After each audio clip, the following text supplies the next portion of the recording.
Welcome. Thanks for joining us. Really appreciate it for the Wayward One, session 44. Wayward ones. Wayward! Everyone be super excited. Okay, so last session, what had happened? Well, we had finished our downtime activities, our 4 days of downtime activities and awaiting the Lord Thalon Falor. Upon that, we had a conversation with Sir Quincy Agton that was familiar to Costas Morning Light. They mentioned they were House Lord now of House Agton out of Othema. They were marching with their house banner as House Lord, replacing their father Timbert, and they gave some information hinting on that Costas's mother is actually served as steward now to House Morning Light.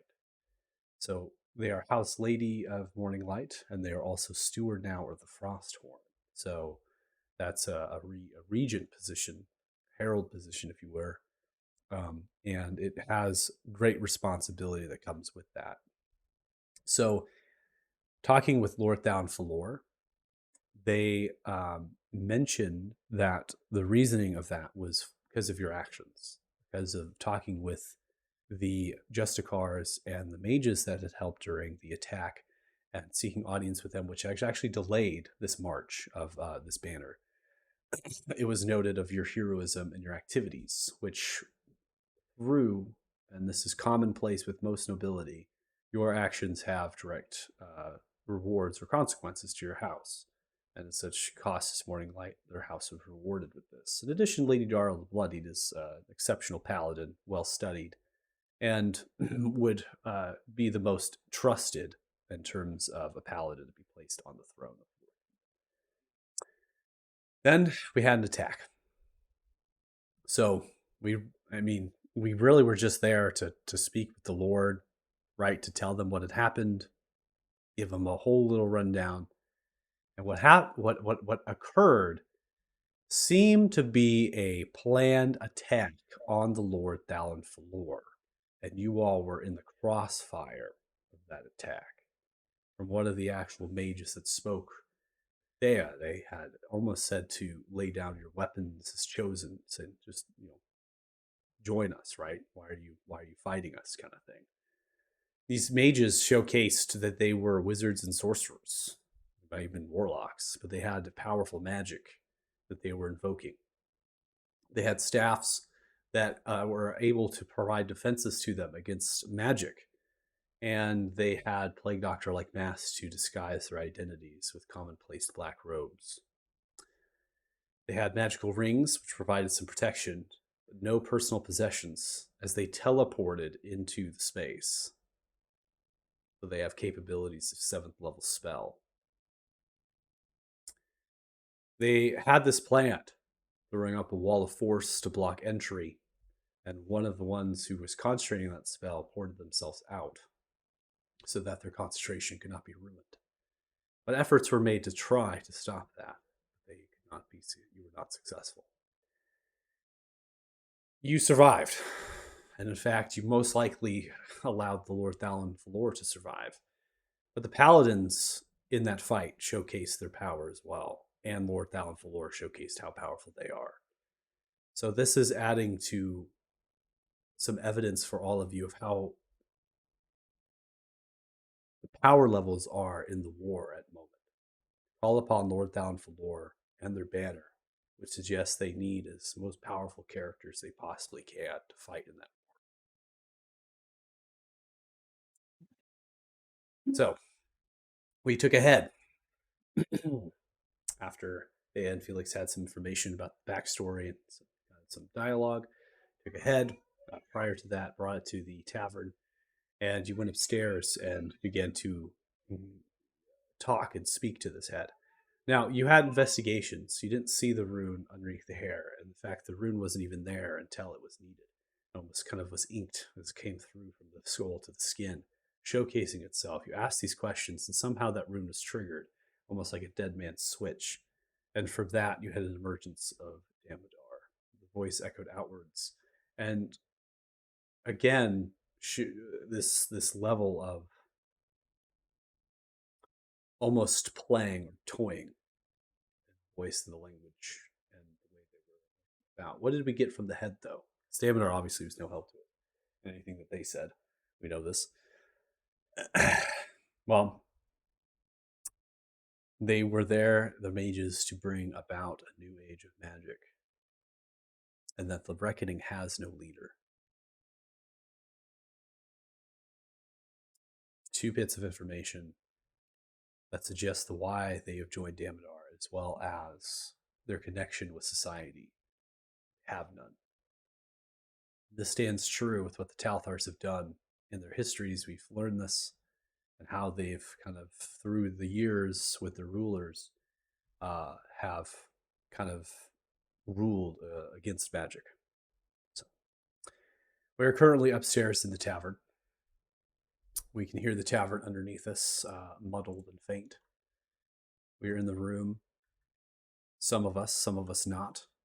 We have just had the words Damodar echoed out, and now the head is lifeless and silent as the eyes roll back and the spell is lost. And scene.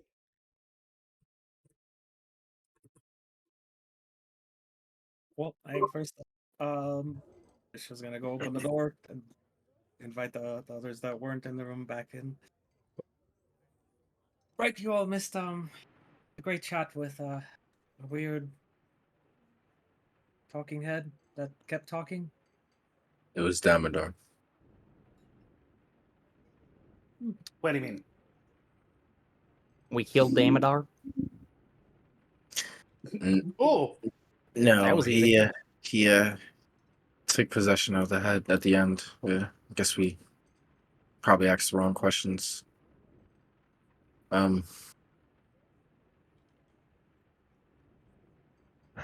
Yeah, so Damodar's what is he? Not a leader of anything, just gathering these allies. Not a wait. He said he wasn't the leader. The Reckoning has no leader, but they're working with Damodar. Has no leader except for the people that give all the orders and enslave the dragons and get shown in all kinds of crazy, weird dreams from spiky magic crystal things underground. Yeah, he's not the leader, sure. well, he's not.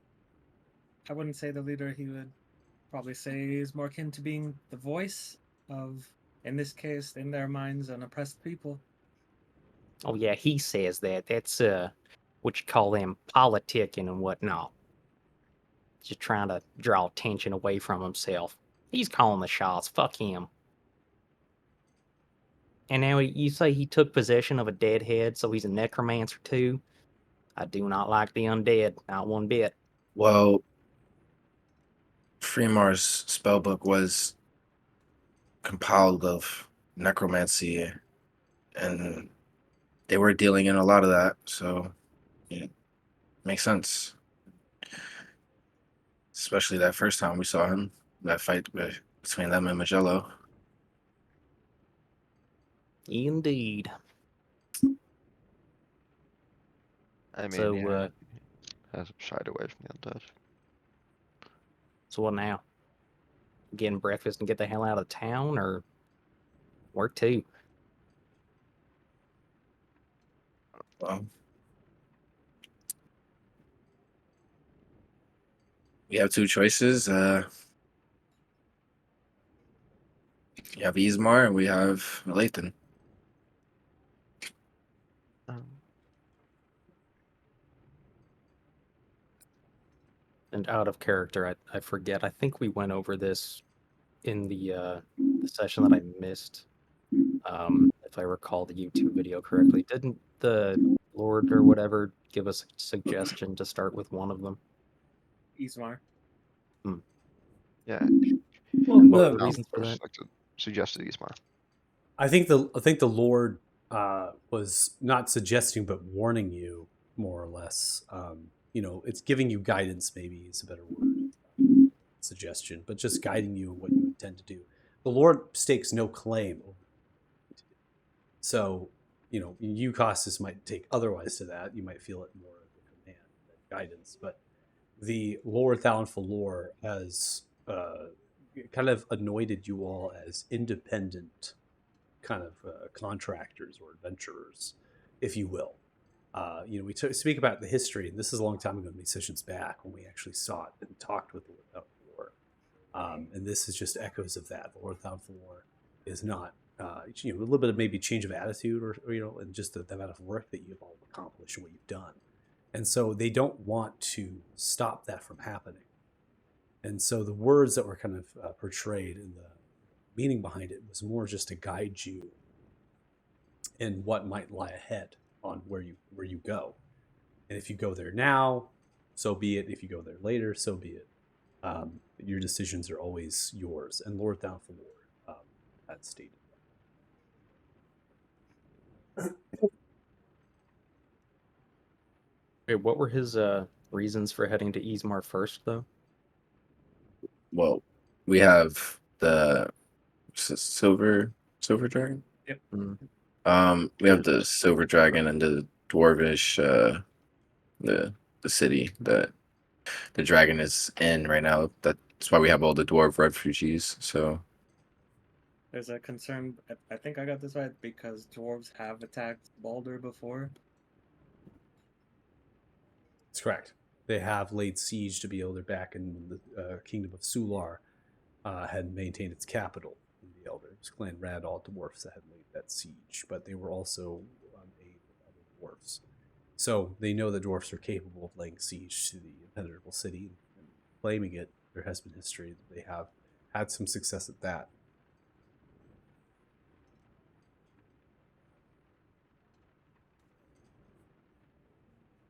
Well, the Ismar situation just seems like a king time bomb. True. Got to clear that dragon out. But speaking of, is there a way to lift that curse from that rather reticent of dragons who didn't seem to like killing people, unlike old Stinky back here? that's the thing. It may seem like we don't have enough time. But it's true. You've been working on the glyph work, right? I think we can maybe mark up glyphs here so that we can maybe come back to this location if we can. But I think we should find out more on how to deal with the silver dragon and how to break that curse. We can, I think, heading to Lathan, maybe even the Isle of the Blessed to seek more wisdom and hopefully be able to use teleportation to get to Eastmore faster rather than blindly go to another dragon's lair, not knowing anything, and be forced to kill it.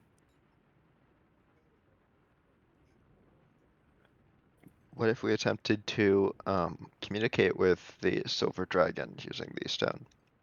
We tried that. That's how we know we didn't want to kill people. Yeah, I know, but like, try again. But don't Maybe tell we us how it works. I maybe think just hint. maybe finding more stones. This is really our mission right now. Find more stones, get more answers. I think at the basis of it, we should go to one of the largest cities, and it has a large library. There's items that we can find more something. Where did we find the majority of white stones? Back by Harak, And where um, was the white dragon? and the Frosthorns. And again, just following the same line of thought, most of the black stones were found somewhat near Grugash. Out Mhm. in the swamps. Yeah, it makes sense. But the stones don't inherently impart knowledge.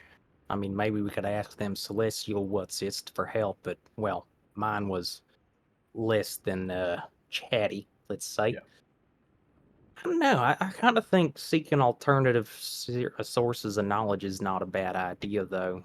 Do some studying up because we don't know what we're dealing with. Alternatively, on that train of thought, we could always take that blood god up on his little side quest offer. We're looking for knowledge. He purported to have it. Take out the tinker, get some extra I don't know, secrets about this stuff so we can crack it that way? That kind of falls in line with where I'm going. Also, I think finding more knowledge. We know nothing about this tinkerer, and I've been trying to drop questions here and there, and I don't know anyone who knows him. Don't we know that Excuse me, he's did he been say blood god? before? No one's told Felix. Oh, Oh, Didn't you tell Felix! him? Felix wasn't We'll there. fill you in. Yeah, didn't he true. say that the Tinkerer was in Ismar? I mean, if we're looking for people who know him, when starting there be our best bet. I mean, Ismar is Yeah, kind yeah, of. yeah, yeah. Totally get to that. What the fuck do you mean by like blood god? Ah, yes, a blood god. A I met him in god the of. library. Ribbon. God. You could look at his chamber. It looked pretty cool. Why don't you tell Take me? the ribbon. It's gonna be really hard to explain. Take the ribbon. Nah, It's I'd rather you explain it. Okay. I would like to explain it to Felix, and as I'm explaining it, I'm gonna be making I'm gonna be using lots of like hand sign. Like, I'm gonna be like, I'm gonna be like lots of hand signs and like big, like over the top. Like it's really. I'm trying to use my performance to explain to Felix. Just this is. I'm trying to, Well, it's no good to say I'm using performance in a role-playing game. You gotta actually do the performance. That's the whole fun of the shtick. it's That's been right. 2 weeks. How do I? It's I been don't 2 know how to. weeks. Yeah, that's a long time for a teenager. Let me tell you. Yeah, I kind of forgot how the guy's like room looked and stuff. It's like, okay, so there was like blood coming from the walls and there were, like big pools, and like as you walked in, like the pools turned in to these bigger pools of like animated blood that came after us. But when we attacked it, like we couldn't kill it. So like then we like tried to run out, and like the butler, like you see him, he came from around like a corner, you see, and then like he rounded the corner and like he turned into like a leopard, but like bipedal, and I think he meowed at them. Is that my understanding? He meowed at blood, and then the blood like went back. It said something in a weird like blood language at us, and then like turned around and kind of like slithered back to its pools. Then the leopard, like the bipedal leopard, turned to us and said we had been chosen by the blood god, and we had needed to walk into like this other like central pool of blood with like I think it had like this big like amalgamation like meatball of like stuff hanging over it. And I mean, I was really questionable about this, since, like Paylor and all that stuff. But he told me to be fine, so I went in, and then we met this really creepy blood god. He like asked. He apparently he'd been banished from the Fae, and he asked us why we thought he had been banished from the Fae, and like we all kind of took turns guessing, and like I did some good guesses. I'll be honest. I think mine were pretty damn good, but they were wrong. Um, I don't remember why it was in the end. I think it was something about him being a buzzkill. Um, yeah. So he really liked blood, man. I think it was a fetish. So he, yeah, he told us about this tinkerer guy, and the tinkerer apparently he said that by mortal standards, the tinkerer was like a lich. And he was putting like people together, like combining them into like human like monstrosities, if that's my best understanding. He is pretty vague on the specifics, but all I know is it is not something that should be going on. Like, very torturous process. No consent was given, and you always ask for consent. And You see, this is my fault. I asked you to explain something, and I really, Yeah. I've got to learn. It's been 2 weeks. My God. There was absolutely no context with that at all. Like you were like telling this story about like where, but not the what. Like there was no what at all, really. In the you even like were like, oh, I asked them why they were banished, and you didn't even say why. You didn't even say it. All I really got Rambling is that you made some type of deal with some type of blood god, and you just said "fuck Paylor," and you're like, "This is your new god." Got it. No. I'm still with Paylor. Just basically, the blood god How much do you got think us. that holy symbol is worth? about 350. Makes sense. I mean, if Basically, you're not using it, I think I might sell it. So. To elucidate this less than coherent response, basically we got strong-armed into a meeting with the patron deity of this little cult that's running around town here, and he says he's the god of blood.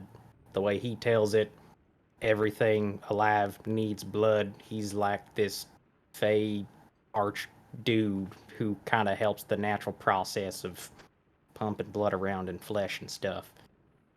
He seemed pretty duplicitous to me. Kind of, well, definitely weird. Bad taste and decor. But basically, he made a deal. He doesn't like this tinker guy because he sees him as going against nature, and he wants us to kill him for him. And in exchange for that, we will get some kind of secret knowledge about this whole chosen ones thing that we're embroiled in that nobody else is bothering to tell us. That's the deal. Whole thing seems kind of suspicious, but I don't know. Whatever. see, Also, the leopard people are called Ufarim. Thank you. Oh yeah, that's right. leopard people, I'm Ulfarim. just curious.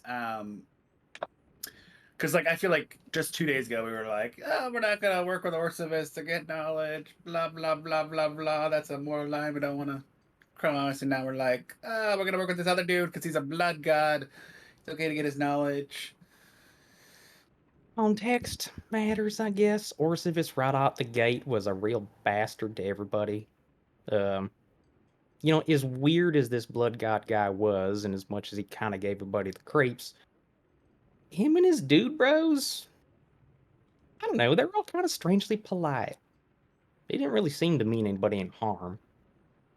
Yeah, that didn't sense any malice or anything. He offered a deal that didn't hinder us in any way. It's if we get it done, we get it done. If we don't, we don't. It's if we can find a tinkerer and stop what he's doing, we'll get information. You know. Right. Okay, Just send him no, totally. I wasn't there. I'm not second guessing you. I'm just vibe checking us. If you guys feel good about it, that's a deal that you all made. I'm happy to help you out as my friends. I mean, I don't think you're wrong to be weary. The whole situation was kind of strange, but just saying that's an option. Oh yeah. It's really, I'm just kind of thrown off by Mr. Costas. Yeah, that'll happen. I mean, if you're looking at things to worship, and I just flip my feathered hat. No, I don't worship him. I just think that like the Tinkerer is a bad guy, and if I'm being paid in knowledge to take him out, I'd done it for free. You know that he's a bad guy. We I mean, don't if yet. the knowledge you've been given is true, I mean, if it's not true, I won't take him out. But we'll confirm it, and if it's true, then yeah, I mean, I would have done it for free. Uh-huh. Maybe you should pray or speak to Paylor. I probably should, yeah. Just on the safe side. I don't know how it works. Yeah. But, I probably should. you go see Priest Dumbly. Yeah.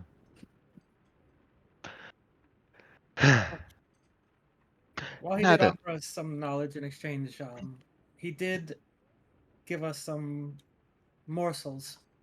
Whether or not you want to believe it or how much you want to believe to you, but he did mention something about an essences of a fractured deity of long ago. Something that has to do with us. I don't really know much about gods. Is that something that deities tend to do? They blow up into little pieces? maybe where the fractures, the essences. I'm pretty sure I was born the normal way. Got a mom and a dad and everything. I'll be right back. I think it's probably, if this is true, less physical, more of the spiritual route. Yeah. That's why I try not to mess with that stuff too much. Doesn't mean it doesn't mess with you. Oh, it definitely does. Me being here is proof positive of that, but I don't know. At least back home, the extreme god-bothering types tended to make more problems than they solved, if you know what I mean. Yeah. Well, I think worst case scenario, we can check into the stinker, and if he is someone we want to deal with, we can deal with it, and then see about this information. Just so we're clear, the alternative being, well, alternatives. Head south to Olathe, hit up the library. Maybe do other. Is there anything else for us other than Olathe? If we Go to. Oh, sorry. if we head south and go to Olathe, we can continue south or westward from Olathe onto the port and head to Isle of the Blessed and meet what was it? I think the ancient one or the wise one. I forget the name. But meet the one that Cossus spoke to. The old one. The old one. Meet the old one that Costas spoke to. He had a lot of information that may be useful or something. He did say that you were enemies with Damodar, so that might be useful. And the Isle of the Blessed might have contained. Man, so much information. The Isle of the Blessed, Felgum. What was? I think there was a battle or a city something there that This is long notes.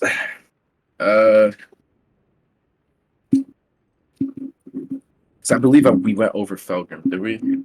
We did, Michael, right? Yeah. Hey, can you help me out on this one? Do you have keyed mine? I'll roll a history check. Most No, useful feat in this campaign. Keen mind, baby. No, I'll help I you wish. out. I'm never not going to be like, oh, your stuff. So I'm gonna give you a little bit a tidbit. So you went over Mhm. Felgim a little bit about Felgim being a wizarding school primarily of gnomes that used the great library of Lathan, and they helped build it, and they helped actually recruit from there. They ran it. So there was a period of history in the Talthar, and this was a few rulers back, where there was the Age of the Great Purge, and they looked at Felgim as a possible refuge or sanctuary for threat for the opposition, which was noted in the Age of the Great Purge as a start to attack the Reckoning. And that spewed over to other parts of magic discrimination and the lot. So they looked at Felgim because it was the only wizarding school that was within their realm of control in this period. So the Isle of the Blessed, the king, even though it was outside of the continent on the Isle, they perceived that as part of their realm. And then they decided, well, hey, so then we talk about like letters going back and forth, messengers, right? Abandoned, disbanded. They didn't just abandon it or disband. That led to a catastrophic event, which is essentially the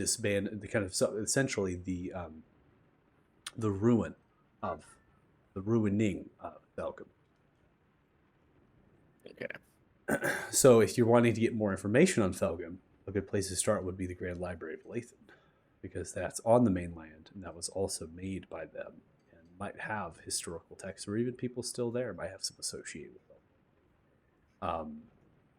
What was spoken about in terms of the old one was the place called the Well of the Nine Realms, which is at the focal point of the Wizarding School, which is the very reason why the school exists. But that was never provided in other big detail. So we're still a little bit on fence about why exactly that is and how the old one works and all of that. But we know that they're both connected, and it's on the island. We know where the island. So we just have to get through a blockade. At that point. How do we get through a blockade? Forgot about that. Yeah. Flying. The other place, there's a third place on this list, and that is Jinrula. That was noted in Othema a long time ago from Estrella, Warlord, Stormy Inn. And that had wakes and echoes from others within the marsh that we heard. So we could attempt to go to Jinrula, but right now I think it comes into a decision. Definitely a decision play. I know Anna's not here with us today, but we have finished our downtime, and we can always, if everyone agrees upon that, we could do more downtime. But the time to decide something regardless is now. So where are we, in terms of our adventure, where are we headed? You're more than welcome to discuss this and theorize and make hypotheticals and talk about this as a party. But we definitely need to get the show on the road, so to speak, unless you all want to have conversation. There's this whole session about it. Up to all of you. It's your time. I'm wondering if we can stay in Fort Farron for 7 more sessions. You know what? That sounds like an amazing idea. Okay. Guess what's happening? D&D Animal Crossing edition. Another siege. Undead come from nowhere. Oh, no! D&D, 7 days to die. We just saved this bitch. What is this? No. Could you repeat Completely what you said unrealistic. about Jinrula? You were kind of dipping out a little bit. So Jinrula was a place mentioned by Strella Forgorn back in Othema as a connection for refugees from this place. And Strella actually talked about, I'm not sure if you hear my dog in the background. Strella, I'm screaming right now. Strella had mentioned their education in a tower, right? And some of these other little things that might have a connection to Felgim. That was told very quickly through everything that was happening. And that information wasn't actually traversed or conversed to the entire party. It was only I think 1 or 2 of you who had remained back when we went kind of separated out. But so there is potential that Jinrula could be on the list of the 3, right? We had it as the 3rd. But I think, regardless, we had to make a decision. So even if it's, hey, we're going to go to Beelder, going to go to the Capitol, and we're going to, see a performance or something. There must be a play. There's a theater there, right? Whatever it is. Whatever it is. That's definitely on the docket today. Got to figure that out. I will say, out of character, Jay, didn't you want to go back up north last session? It's a whole different mission to go find a stone in the mountain that I should have found a long time ago. It's something we can save. I think heading to Alathan is more better. I think coming from fighting a dragon, and then going to just head first into another dragon seems we can just gather more information, hit these side notes that we've been meaning to, because this was the plan. Head down Fort Farron, keep heading down to Alathan, maybe find something. I'm sorry. What are we getting in the Lathan? Well, there's a couple things that we had to do. I remember Diaz had to do a lot of things down in Alathan as well. Mentioned a few things. The library is there to gather more information. We can figure out certain things about a lot of history that is not being answered. A lot of questions that are not being answered. Things that we don't know. Trying to find ways to maybe help the Silver Dragon, something, and we can hit Jinrula or Felgrim and hit those lines. Go into the Isle of the Blessed, to the magic school, to the wizarding school that was there. Understand what was going on. Maybe speak to the old one. See what what happened to Costas and what the information they were trying to give. And we can. That's why I was trying to ask Israel if they're ready to prepare the glyphs, so that we can. Out character, we retcon that a bit to go back to alchemist, because the way crafting works. We have 2 with alchemists. We're better off with. Oh, having alchemy as well. Yeah. Oof. Might have to pick up another tool then. 'Cause I don't know if teleportation would be better. All right. But yeah, I think still heading to those is a good idea. We can find ways to head back, but I think heading to the Isle of Blessed would be good to get more information, understand what's happening, what we're fighting, and then head back to the dragons. We have the stone. We have a rough idea, where to find them. They'll be around. Yeah, I think those are all well and good, and I definitely think we should learn. But unless I'm mistaken, we have people in Ismar that are actively suffering, right? Yep. So how many months do we want to take to our sabbatical of knowledge while these people are actively suffering? Confess I side with Felix here. I think the I flip am. side of that Yeah, that's argument part of it. is if we keep on just kind of bumbling around the continent, jumping head into dragon fights, and we don't really know what's going on. I mean, it took us how long to take down Grugash since we first got into this region? I mean, we're looking at months Oh, like and 7 months. days? I was more than that. Besides which, the point being, if we can find some underlying forces at work here and more intelligently take them down, that would be a great time saver and end our suffering as well. So I think we're dealing with hypotheticals here, and I don't know. I'm kind of on Athal's side here with this one. We don't really know what we're facing. Getting more information from giant libraries and weird wizard eldritch gods that live in the bottom of wells on islands could really help us out. Well, there's no. I mean, we've been doing hypothetical. fine so far. I would.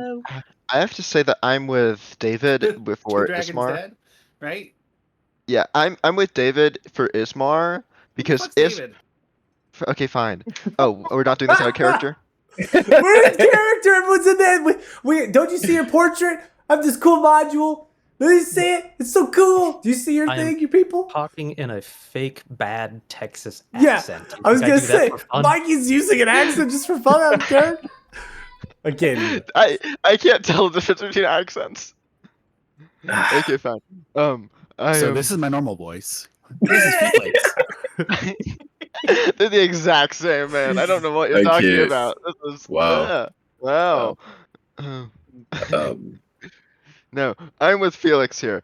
No, Ismar is suffering, and not only that, but we've already been told that it's kind of cut off. Any knowledge we could get while we're in Elathan would, I mean, maybe we could get somewhat up-to-date knowledge, but most of the knowledge we get in a library would be kind of out of date. It wouldn't be anything new. It'd be many weeks old, or anything we could get to be new. We won't be able to get much. At least that's the general understanding I have. Again, that might be incorrect, but that's the understanding I have. So, I mean, maybe, but I think what I'm driving at is we have hypothetical answers in probable places versus we know actual people are suffering in a specific location. okay, I understand this, and not to be dark or morbid or anything, but when we started this journey, they were already suffering. We have been on this journey for months. They're still suffering, and we don't know nothing. We've been on this for months, and we fought 2 dragons, and they keep getting stronger and larger. What happens when the next opponent kills one of us, Felix, and we know nothing? What happens then?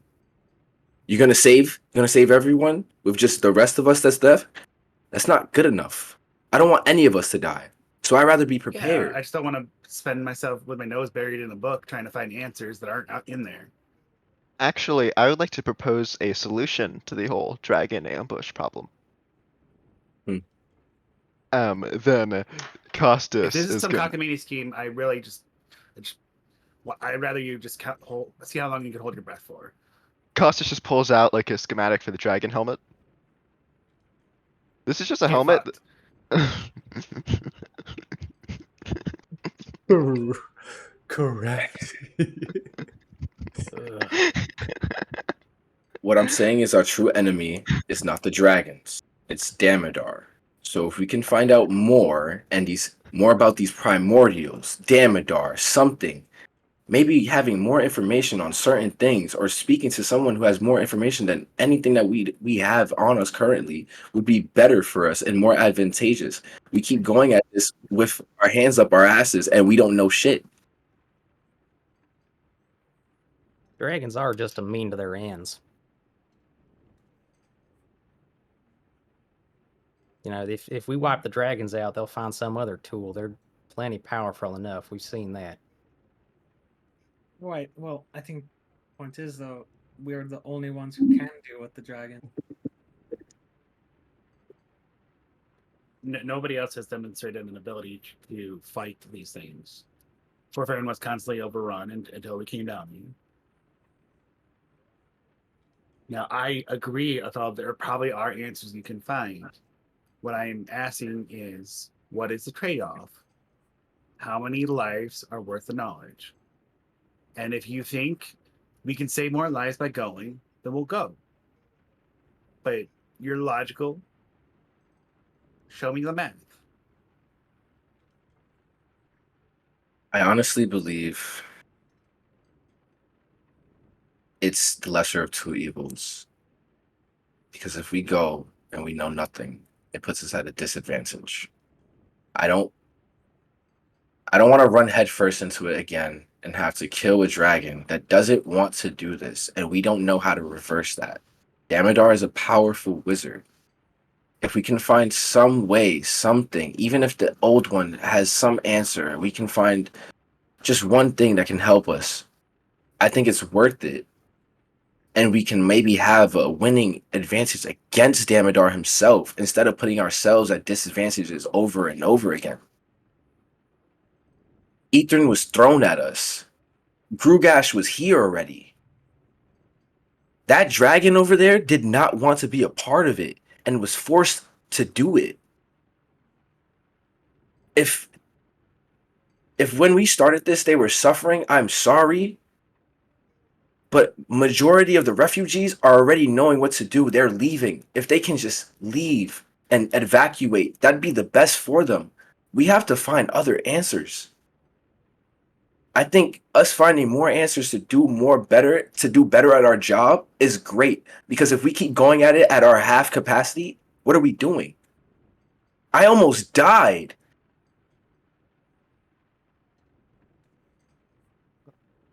I don't want to do that again. I have an idea that could make this a little bit less hypothetical. Fowler, can you use your asking magic questions into the wind shtick to see if are there any well, I wouldn't even know how to phrase it. Is there anything worthwhile for us to go to Alathan? Any answers that'll cut at the big questions behind the dragons, so to speak?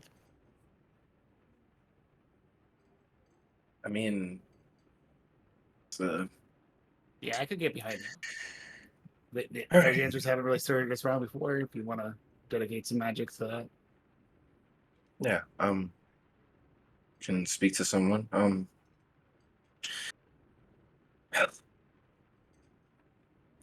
Sorry, Felix. Just sorry, everybody. It's a lot. Hey, bud, you're doing fine. This is a puzzle that none of us understand.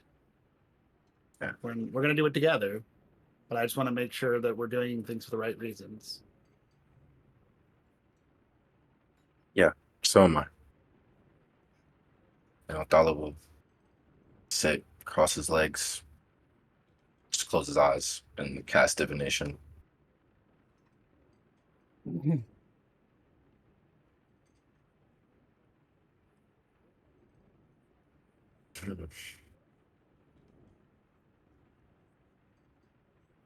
Heading to Lathan, and with the plan on my mind, will we at least be able to find any information that would help us return the Silver Dragon to how it was.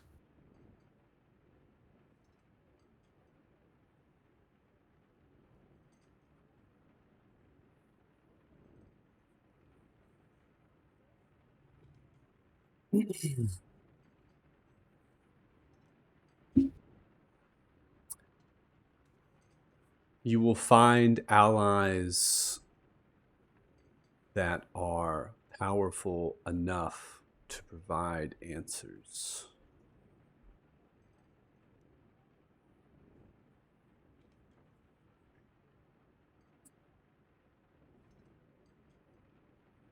Well, I wasn't expecting that. Okay. Tell that to everybody. So there's answers. Promising. I still think we should head to Alathan, and then possibly the Isle of the Blessed. Actually, probably priority the Isle of the Blessed. That old one sounds mighty intriguing. And Costas, we're definitely not looking for current events knowledge. This is very ancient forces at work here. I mean, I saw some kind of weird spectral lightning force in Damodar forming the entire world in that vision I had in that cavern. That didn't happen last Tuesday. I What think we're. if that was that deity that Corvos was talking about? What if you gained a glimpse? It's very interesting. Refresh my memory real quick. Glimpse of the day. I forget that part.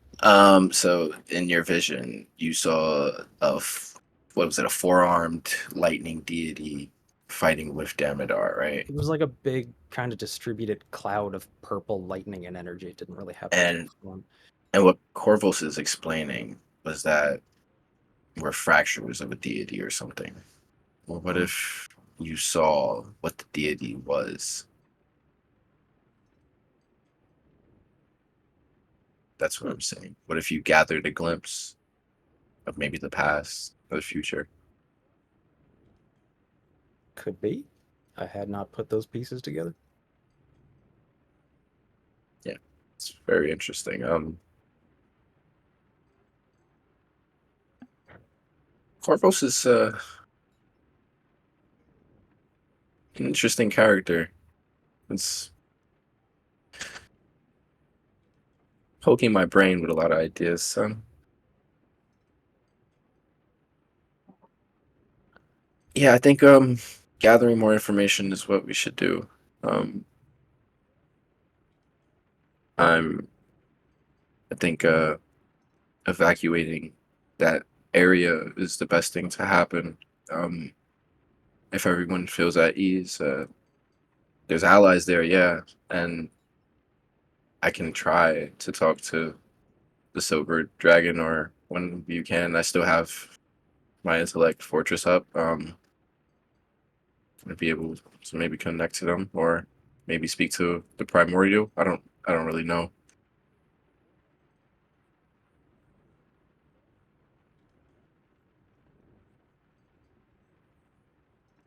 I could always try talking to that Celestial again now that Grugash is taken care of. Maybe he'll be a little bit more forthcoming.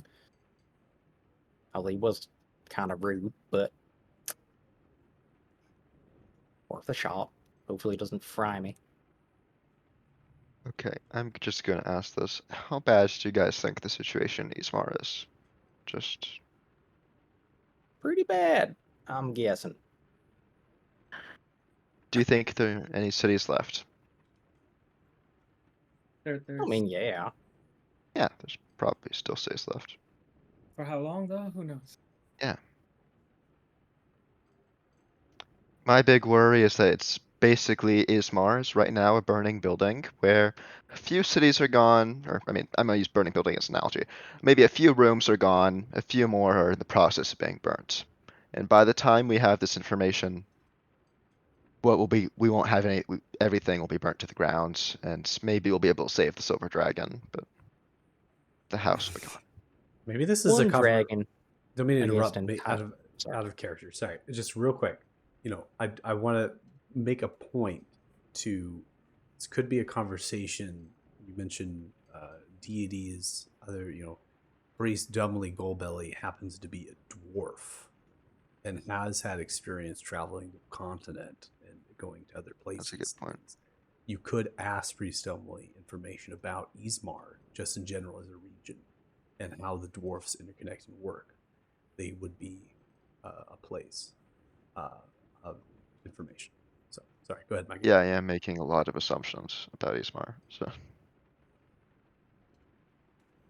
See, that's the thing. We don't know a lot. I think ultimately what it comes down to, information in general, we're basically saying it's okay to have a little loss to, in the end, have a bigger, well, for lack of better words, win. But I also feel like we're trekking along the same lines of those who we're currently in conflict with. Aren't they also of the mind that some loss, with all the havoc they're causing, is worth it for their end goals? Well, they very much have a utilitarian and justify the means viewpoint. I think intention slightly different, but the methodology is the same. It just came to me for some reason, and I don't know why, but we do know a dwarf priest that has traveled the area, might know more about the Ismar situation that's in Fort Farron that we could talk to before we make a decision if we wanted to know more about what's going on in Ismar. And then that maybe better help our decision. Yes, and he's a perfectly pleasant fellow, so. It's not a bad idea. Just want to point out, though, that A, we're not the ones running around mucking up stuff for everybody else and causing mass chaos and terror. And B, we're not responsible for saving everywhere all the time, all at once. There's a whole war going on down south. Maybe we could save a couple lives if we went and ran headlong into it and helped our side of the forces or whatever, but I don't know. I just, yes, I want to help as many people as I can, but I don't feel like I'm beholden to drop everything I'm doing at the drop of a hat for some minor crisis when there is a greater threat afoot that we can take greater steps to achieve a more economical end to. That's all. Are we doing anything right now that we would be interrupting by going to Ismar, really? I mean, we could begin heading to Elathan, but we aren't like in Elathan currently, and we aren't going to be like we're at a crossroads, so it's not like we're going to be dropping things to go to Ismar. They're in completely opposite directions. So I mean, yeah. So out of character, this is the crossroads. Fort Farron is the crossroads. In fact, if you actually, you can, if you go to the journal notes. I mean, yeah, it is. That's what I'm saying. It is a crossroads. There's a handout now of Fort Farron. You can read it. This is literally the information of Fort Farron for a general purposes. Literally, it is the crossroads, and this is why the fort is here. So, the road lies east from here, and it goes to the Gorn Pass, direction of Fort Flatminer, and then to Ismar. Right, once you get through the pass, if you proceed south, you go onto the highway of the land. Right, the Gorn Valley. This is a large major road. There's going to be towers, occupied places, because Fort Farron is not the only established defenses against the undead. They built towers and other things to stop them from coming through from the foothills and bogs that lie and border the road to the marshes. Okay, and then that road eventually has another crossroad where you will go across this massive bridge towards Beelder, or you can continue to align yourself on the Gorn River and go to Elathan. So you are in the Valley of Gorn, and as such, Fort Farron, Beelder, and Elathan are very much connected to themselves as a unit. Forfarin being on the northern side of that easily. So if you decide to go to Ismar, that is a journey. You have to go through a mountain range. If you go to Alathan, you are on the road, which is a very populated road with no trouble and no business that'll cause problems for you on this journey. There's even an outpost that serves to provide aid and other things for travelers. One of the things I was going to mention to you, Jersey Joe, is that your backstory might have some help into this with your background on Balthus. So Hardwin exists as a free society. They send aid to Kingdom Deadborn, but there is a war happening on your continent. Kingdom Deadborn wages war against undead in Bith. So that is a war that's been going on for a very long time. And so a lot of people in Hardwin, they provide aid and things, but it's not something that they're going to drop the hat for and go charging in to join the ranks of the kingdom to fight against. And it's because they see it as, what can we really do to help? Right? What can we offer? And so everyone pitches what they can. And so what you could add an insight to this is, what actual help would we be doing if we go to Ismar? And one of the things that the party has stated is dealing with the dragon. But if your plan is not to kill the dragon, but if your plan is to free the dragon, then none of you know how to do that, if that's possible. And so I think the question is, if the answers here are, we're looking for answers and we're going to go on a hunt for answers, where are we going to get information to free the dragon? And will that eventually aid in what we want to do in this month? So I think it's a great discussion. I think you're all on the definitely delegating. I know where Thea would say Alathan.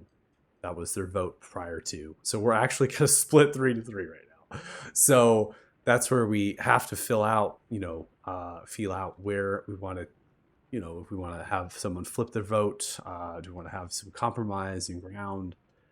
Do we not go all, maybe we don't go all the way to the Isle of the Blessed. Let's go just to Alathan and get our toes wet a little bit for a couple of days, and then leave if pressed for it. So yeah, anyways, hopefully that gives you some food for thought. Don't mean to interrupt your conversation, but again, just trying to direct it a little bit for y'all in terms of time. So How long will it take us to get to Lathan? yeah, so we come into journey. If you are fetching a wagon or even riding horses can move you in terms of time. In this particular world, you can move about 48 miles in a day with a good ride with these animals in the wagon. That'll put you right around the west side of Neville Ridge. I think no wagon, just moving as fast as we could. Yeah, so no wagon, moving as fast as you could on foot or with horse. Horse. With horse. So it's still going to be 48. It's still going to be that 48 spot. So if you need transport, we'll put you at 48. If you're on foot, it's 24. And that might seem outrageous, but like hiking wise, it actually makes a lot of sense. People put up some serious miles if they're hiking and kind of traversing. And this is a major road. So you're going to be on the west side of Neville Ridge. At that point, you're going to round around Neville Ridge, get to the crossroad. The road's still populated. That's going to put you, in terms of mileage, most likely camping out on the crossroads for your second night, then getting to the Sterling Outpost on the third night, and then to Alathan on the fourth afternoon or evening. So it'll take you about roughly 4 days of travel from your current location. Okay. So if it takes us 4 days to travel to get to Lathan, how many days do you need to study?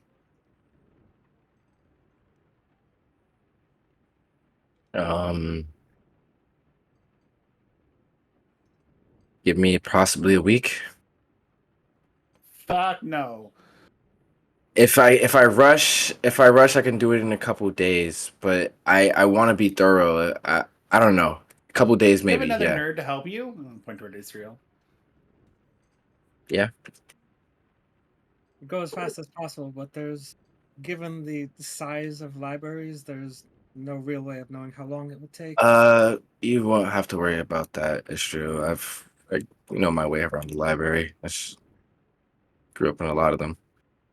Can't you use like that like spell you used on the marshes to like get some basic info at least, and then maybe you can go from there and kind of.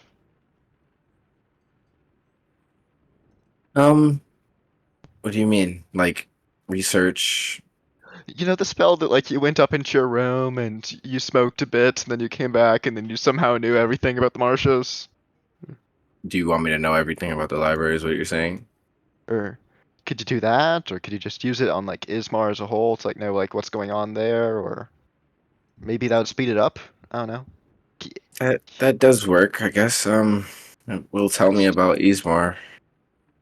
But it might tell me the history about Ismar as well. So it might not give me everything specifically. Yeah, I'm not saying like. S- All right, so I mean, we could talk to Priest Dumbly, or we can just wait for me to gather all the information. I don't really mind either one. I think we should talk to Priest only before we leave because we know he's here now. Who knows if we're gonna link up? Yeah, I mean. Yeah. So So here's what I got. I am, and I can't speak for the others that were opposed, but I am willing to go to Lathan to gather information. I'm willing to set aside 3 days. That puts us a total of a week before we would come back to Ismar. So 4 days to get there, 3 days to study. After that, I don't feel comfortable waiting beyond that. It would also take at least 4 days to get back to Fort Farron, plus the time to get to Probably Ismar. another week to get back to Ismar from Lathan. I can work with that. That's 2 week time. 2 weeks. We'll be away from Ismar for 2 weeks. We can go to Lathan. But what if we need to go to the Isle of the Blessed? Are you willing to go there? I mean, I'll have to have pretty like consider like, oh hey, I don't know if that's it. There's a, you know, I don't know, a whip that will, destroy these dragons or something. Sure, but if it's just like, oh, I want to go there because I'm curious, and then no, that can wait. Well, We need, if we're gonna be doing the calculus of war with people's lives, we have to have tangible things that we're working towards. Agreed. We can ask around about that old one while we're there. Mhm. See if we can find anything about him in the library. See if we don't find anything, or it seems like it's not a reasonable use of our time. Sure, we can just head back north. We'll have to seek these allies, whoever they may be. Yeah, nerds nerding up. Those of us that can talk will go talk to people. Cassis can do some smithing. Oh yeah, Yeah. definitely smell it. And from the sounds of it, Thea's got skeletons buried in her closet there, so I'm not the bookish sort, so I don't mind giving her a hand with whatever she's dealing with there. Do we have any faster means of transport than horses? Like, Do you have a pet dragon? I have a dead dragon head. Isn't that in transport? Enter Ezekiel in the back of a dragon. is. You see Zell. Ah, curse you! yeah. I love it. Missing both their legs and their head. Now they're just constructs yelling up into the air.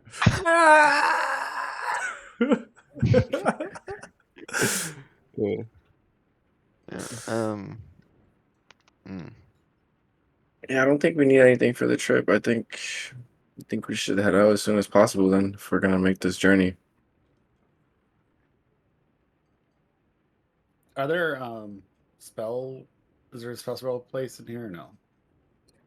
No, there is no guild of lore and myth. So there's particularly like places where you're going to fetch, case of spell, that material to make spell scrolls.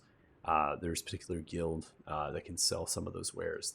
There's no guild in Fort Farron that would have. Any of those representatives that came with the Lord? Were there anybody to sell? I'm looking for if anybody would sell a scroll. So to teleport. you want to like retcon, right? If there's anybody still here inside of the area to pick up some materials for spell scrolls, or what spell scroll are you looking to make? Teleport or teleportation circle. Gotcha. I'm not trying to make it.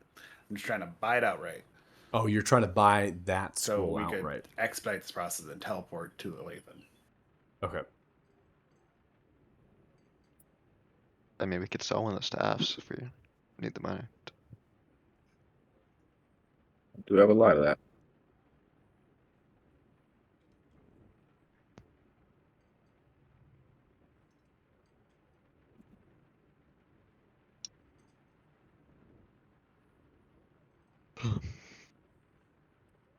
Unfortunately, no.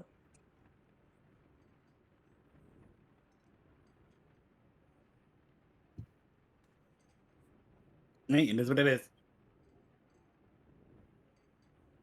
Would there be people with would the people from this like guild of that have the spell scrolls? I don't know how to pronounce it. Thema.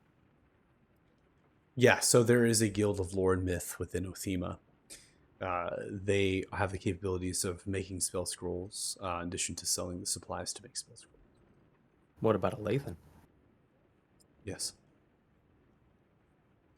Yeah, if anything, we can find something like that in Lathan. Hopefully, maybe teleport back if we can. I think Yeah. So we can teleport. that'd be our best bet. Yeah, that. There's no There circle here in Fort Farron, right? I think. Sorry, say that again? There's no teleportation circle. Okay. So something about the world is that like teleportation circles, there is not really any out there in terms of the public eye and things. And talk about waves and wakes from what the Talthars and previous the Sular Kingdom. That some of those things, and now having an encounter with the reckoning, right? These mages would suggest that perhaps they function within the shadows and shroud. Maybe getting connection with them, and that would give access to a network. Mr. Athala, or Mr. Israel, if we're gonna come back here, I've heard stories of people doing teleport, and it helps have an object. Yeah, I'm pretty familiar with it. What I'll do is take a shaving. I'll start shaving the floor of the room, and then just wrap it to a cloth. Put it in my bag. Nothing more familiar than Yaldir's floors. Okay, then I'll put this back and see if Felix pull out a brass doorknob and just set out on the table. You were gonna steal that? Keep it. No. Doesn't hurt to have a backup. No, don't let him keep it. He's not supposed to be doing things like that. Where were you gonna put It the just doorknob? happened to be in my bag. Give Yadir 20 gold for a spare doorknob. This is not what we're doing. gold? We're not throwing gold around. Wait, Cost You us- did steal You're from doing him. too much. You're spoiling everyone. Now everyone feels like they can throw 20 gold at furniture. Well, he did break a lot of it, so Yeah, I did. Honestly, my armor at this point probably just has enough of this Fort Farron in it that we could probably teleport using it. That does make sense. Sure about that? Are you sure about that? Really? What if you use it with the armor that you're teleported all the way back to the mine where the deposits came from? Voila, you're back in High Rock.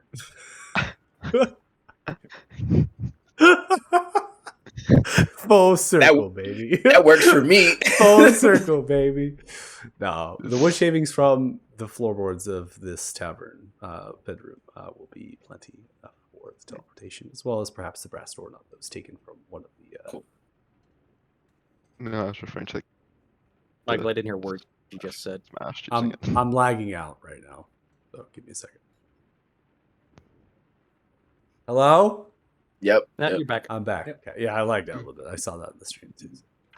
The wood shavings on the floor as well as the brass doorknob would be equally enough to be able to use as for reagent for teleportation. Does that sound like a plan? We move as quickly as possible down to Lathan, pick up supplies that we need to be able to teleport. And we have a cutoff time. So today's the 5th. By the 12th, we're on our way back to East Martin, whatever that means, wherever you're in your research, unless you have a tangible other lead. Let's do. To explore an So I entire agree to city, that, then but I only. can't speak for the others that were disagreeing. I just worry that's still not enough time. We don't know I what think we're we gonna should. find there. I think we should talk to Dunlap, but yeah, we I want to get to Eastmar quickly. we have Thea, who knows most of the city, probably. Some of the city, And- and I can out of character provide help, but they would be more,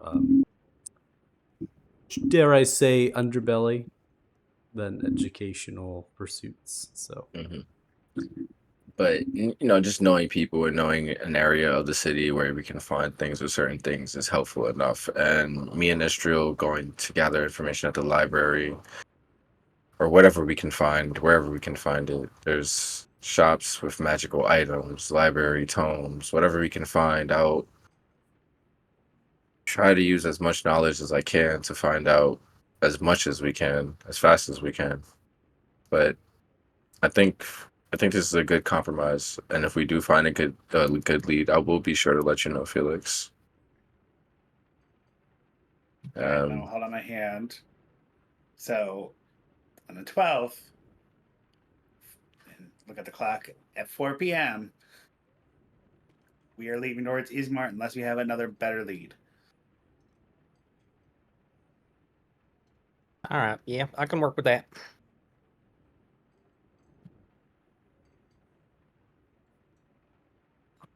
okay. Shaking hands. Yep.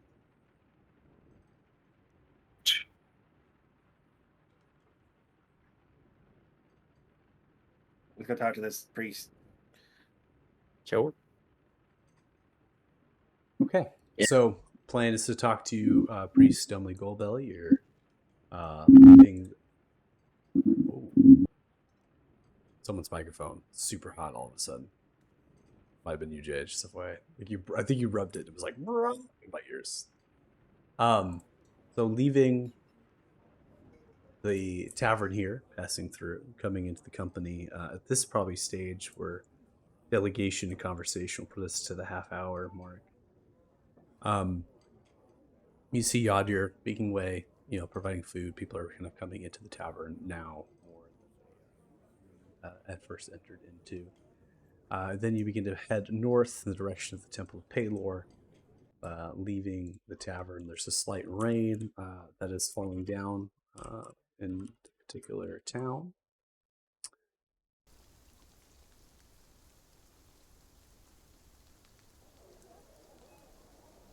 And the town itself is still white in terms of activity up there, right? The banner has made way through. They have kind of had the tail end of individuals, probably still a few soldiers or knights here and there lingering, but banner has left the fort, and they're setting up their encampment on the other side of the bridge. So essentially on the south end of Fairhurst. Well, they'll be pitching up their tents and setting up everything that they need to for the night, and then getting their rest before they head. Depending on when you all head out, you might end up actually catching up to them or passing by them on the road to ride ahead. Because they're not going to travel as fast as you all would, pushing your mounts. So the temple, as you come to it, courtyard is a bit busy. Some of the traders still packing up their stalls and their wares after they have sold much of it to the soldiers that have passed through the banner of Valor. then make way into the temple, where there is a light murmur of individuals from prayer, as well as the scoffing of a few that are up above from the balcony, from the entry. Essentially, that library, small library of sorts with books that exists from entry above, with the staircases left and right. The pew benches aligned left and right as you extend east, then the altar, back door, the back right. These stained glass windows with the light shining through, very typical chapel-esque style to this temple, made mainly of stone. Priest Dumbly Goldbelly is in their full vestments currently. They don't actually have armor underneath them on at all. They have their vestments as well as certain tools of their trade, of their religion. Reliquaries placed on the altar, candles lit, incense burning. Have scripture outwards. They have other things of holy oils and such that they have most likely been giving prayer to soldiers, knights that have come through, stopped at the temple. So they are also doing their own work. They seem to be tired, but they look towards you. They begin to usher their hands and just tell you to come up as they're packing and cleaning up some things, right, from the disarray of having individuals.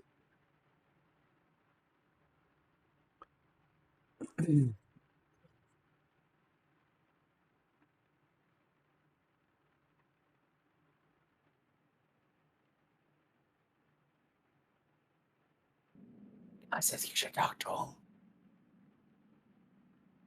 Oh, I thought we were gonna get loaded into the scene. There's no scene for the temple, but what I can do is I can put Priest Dumbly Goldbelly's token on the board. Sorry. Sorry, I don't want to Look, there's Priest Dumbly Goldbelly. I see you're enjoying this module as much as I do. It's great. It's great. I mean, the fact is I can't make maps for, if we're not going to have combat, the temple map is, it's just, I mean, at this point, I should probably make it because people love Priest Dumbly Goldbelly, the temple.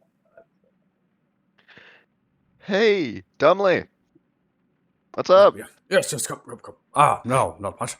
Just dealing with the Apollo battle that had come through, the lights of prayer. I needed many different scriptures and guidance of Palor's holy light. What are all of you up to? Did you enjoy the festivities of seeing the soldiers march on? Oh, yes, you in your house morning light. Of course it is. I heard the news. Your mother is not with the banner. How does that make you feel? I mean, that was a lot at once, but yeah, I'm quite excited for her. I always knew that she would end up in charge of something. I didn't know it'd be a city. Well, it's not just a city, young lad. It's the entire Frosthorn. It's even Fort Farron. Yeah, terrifying. Yes. Yeah. Terrifying. I'm not sure I'll put that into words quite like that, but if you wish to say it's terrifying, so be it. I mean, it's great for everyone who's not her son. Oh, you don't take pride in the accomplishments of your own mother? Oh no, I'm happy for her. I'm happy for her. Just now she knows Jealousy exactly is right. not the one that suits the worshipper of the god of light. Let it out, young lad. Tell me how you really feel. Oh no, I am genuinely happy for her. It's just, I have studied long and hard and spoke to many different coaches. Deception does not come easy to some, and for you, it does not come at all. I am just a tad bit terrified that my mother, who is literally called the Bloodied, is being put in charge of civil affairs. Yes, well, they'll have envoys, council, and other individuals, monsieur, that are appointed by Falor to guide them and aid them, and there's still house lords and ladies that reign, and they have most likely delegated those to stay in their stead. The council is as much as powerful as the lord themselves, and of course law and decree is ruled by lord, final outright. But your mother is, she is strong and powerful and wise and knowledgeable. I'm sure she'll do just fine. Yes, again, I'm sure she'll do fine if all the bandits in the territory will be gone before the Lord returns. They'll have run to their caves. Um. Now then, Dumbway, I would Yes. love to chat with you. I mean, Oh, I'd honestly. love to chat as well. At some point, we need to go down to the bar. We need to talk more about your adventures. But Oh, actually, I wanted to talk to you on the subject of Ismar. Hmm. So did my comrades. yes, well. Let's talk about it. What do you wish to know? Um, as much as you can tell us that we might find important to the current situation going on. You know, the refugees, the dragon attacks, do you know? You traveled through there, if I remember correctly. Like you. Yes. Well, I did spend some time in Ismar. Ismar is a very nomadic region that has been plagued by monstrous creatures for a long time. There are bridges that separate most of the land from itself. These bridges span a number of great miles. In fact, the largest crosses a width of over 6 miles. It's known in Dwarvish as Nokdrolok, which is referred to as the Starlight Bridge. Traders and travelers would camp along it, looking up at the stars. Lightning and thunder rolls over in large clouds in the prairies and plains before they reach into the foothills, echoing out as fast storms for a few weeks, if not months. Snows howl and rain down as the frost storms crest through from the Frosthold region to the north of Ismar. There is a stone that is rich within the region known as Red Rock, and that is the foundation of many buildings. In fact, the city of Stone, Aluda, is built from a plateau of it, and the granite keep stands as contrast to it, the center. There is not many settlements or inhabitants and groups and populations, towns, I should say. There is Forg and Twin Fork and Takthar. They are more communities founded around their agriculture, farming. Many live in homesteads surrounding in the lands of the west of the region. You dare lie east in the direction of Takthar. You need to be skilled in hunting monsters and creatures and beasts. Orcs dominate that region on the east side, within the northern and southern foothills. And the deserters of Clan Gilgal that have come into Fort Farron speak that there is a ruler that has united them, known as Uk-Kar.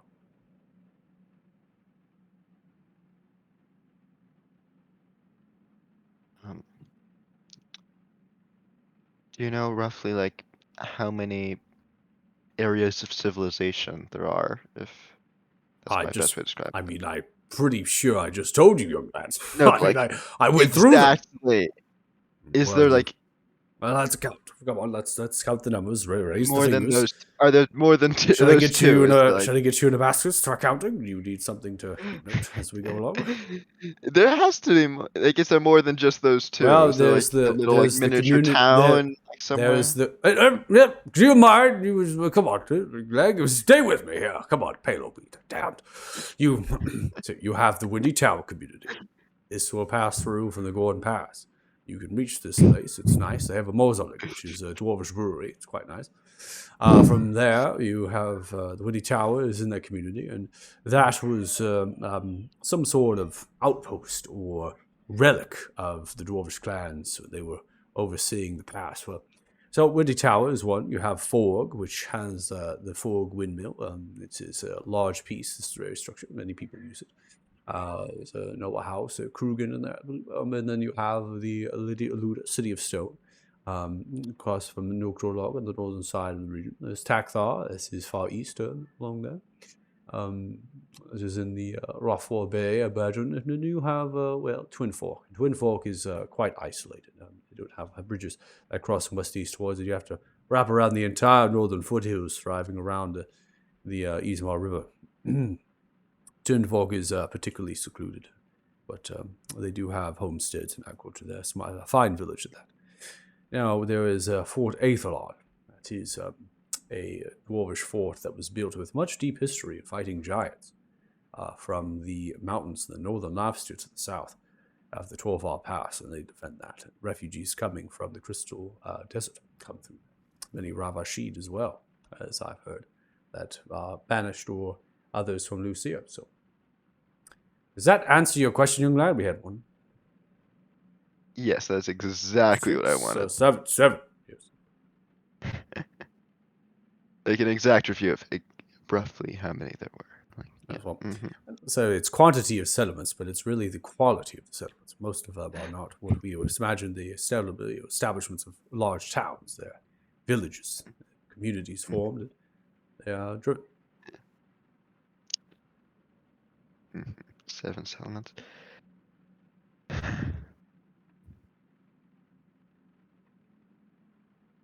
Would you like to see a map of Isma? Oh, yeah, that would be very helpful. Yes. That's let me go underneath here and go fetch for my belongings and supplies. I imagine I have a map of Isma here. One moment, please. Uh,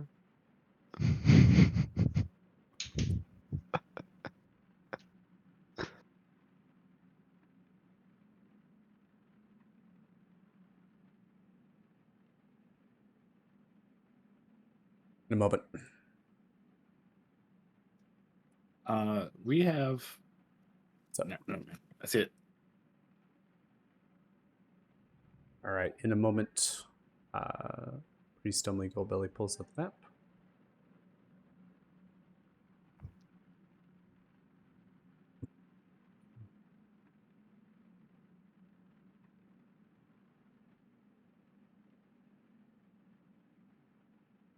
Getting light beamed on me. Man, the summer months in this office, this is crazy. I swear, I gotta get something for that little window, man. I just get beamed. Just get a little curtain or something, man. Well, it's like up high, and there's no place for a curtain rod, and we're told because we rent this place that we can't drill or do anything. And the previous people who rented this had already put in actual spots for screws, drywall anchors, and they're completely stripped. So I don't really want to add to the cataclysmic problem, so I might end up just tacking it on or something. Duct tape like a sheet there or something. Duct tape a sheet. No, I'll probably just tack it with like thumbtack or something. Make little holes. It's a big one. All right, let me get something else. Go full chaotic evil and just spray paint the window.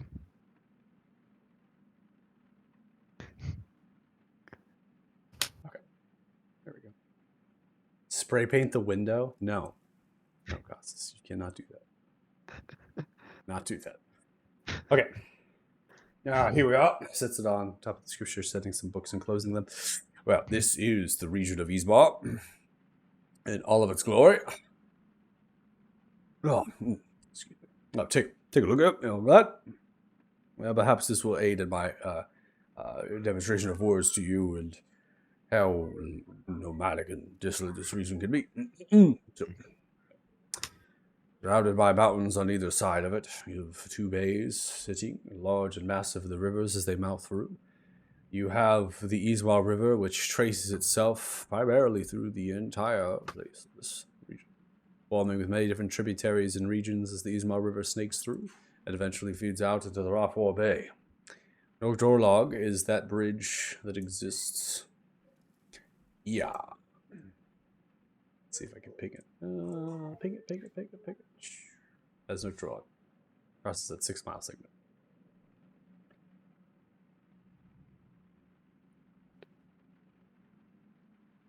Does that help answer, or at least give you visual aid? Mhm. Okay. Yes, thank you. And the section that is known for the keep made of redstone is up in Eluda, correct? Correct. Luda is a city of stone built on a red rock plateau.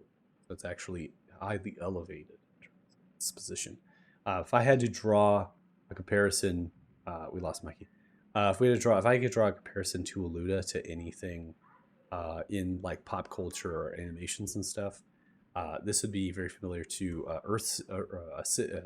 the Avatar: Last Airbender, Earth City.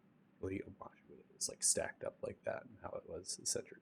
Obviously, it's not grand on this like giant spire thing, but in that way that it's like elevated up in direction to the keep.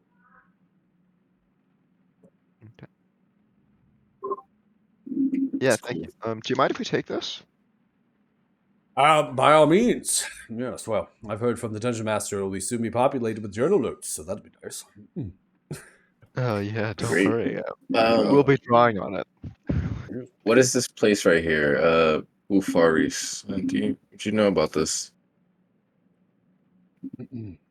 That is not a place that I have too much familiar with, but it has been made note of as a potential place. Is it like a city? I wouldn't know. What about these marked locations up in the Frosthorn? Mark locations up in the frost right here. Let me go ahead and I'm gonna actually see if I can pop the journal notes in here because this might actually be. I think it populated some of these journal notes without, and then they're actually unlinked in their showcasing. So Yeah, I can see all the icons, just no notes attached to them. Yeah. some of these are incomplete, but Okay, Okay, on so your put ship, in Michael. Growl and Eruption. let me go ahead. Do you still see that Ufaras icon? Yeah. Okay. Go ahead, then I'm gonna do that one because that one doesn't have any notes for you.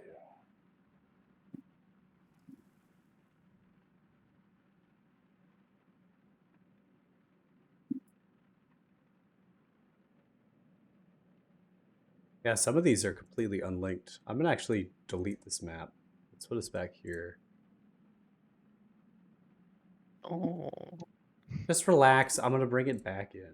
For some reason the notes are like completely unlinked, and it was like showcasing notes that are just not even relevant to the map. So I have a question, which is if a player draws on the map, does that like stay on the map? well, I could delete the drawings of so Mm-hmm. So if we have like Costas in roleplay drawing on the map, that's like if you have Costas and roleplay drawing on the map, yeah.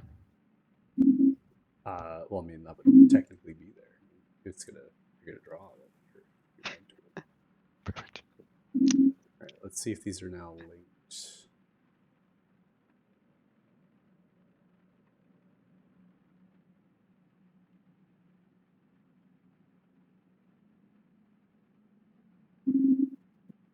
All right, now if I activate it, do you see any journal icons at all? There's some by like Fort Flatmere, the Gorham Pass, and Fort Farron. Fort Farron one works. Fort Farron works. Then the Gorn Pass is there.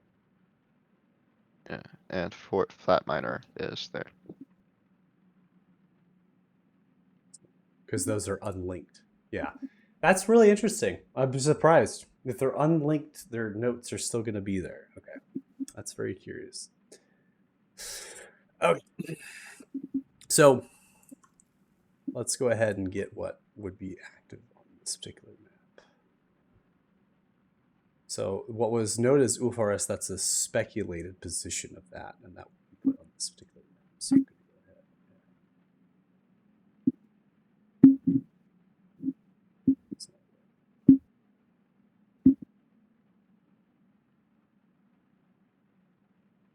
There was that one.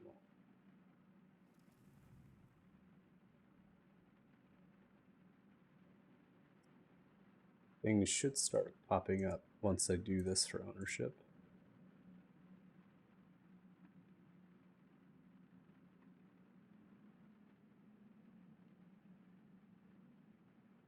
Again, some of these are not ready, so I'm going to just put up what I can here.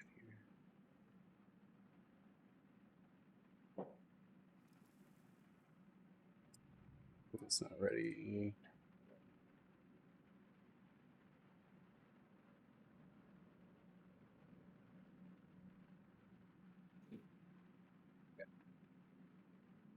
That's going to be it. That's what I can put down because those are the icons that actually have, they should have actual information in them. Some of them do anyways. I don't think 4 Athon actually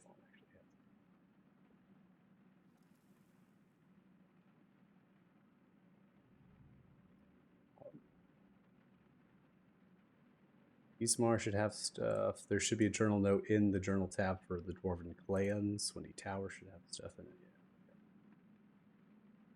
And the bridges should have just icons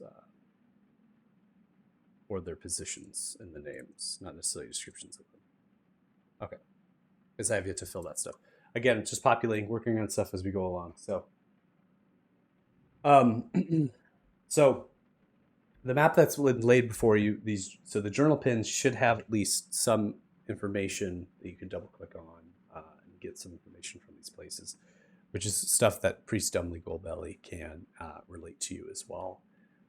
There are for other icons that should not pop up at all in terms of what they are. So for Fort, Flat Miner, and the Gorn Pass, I should be able to bring those in now.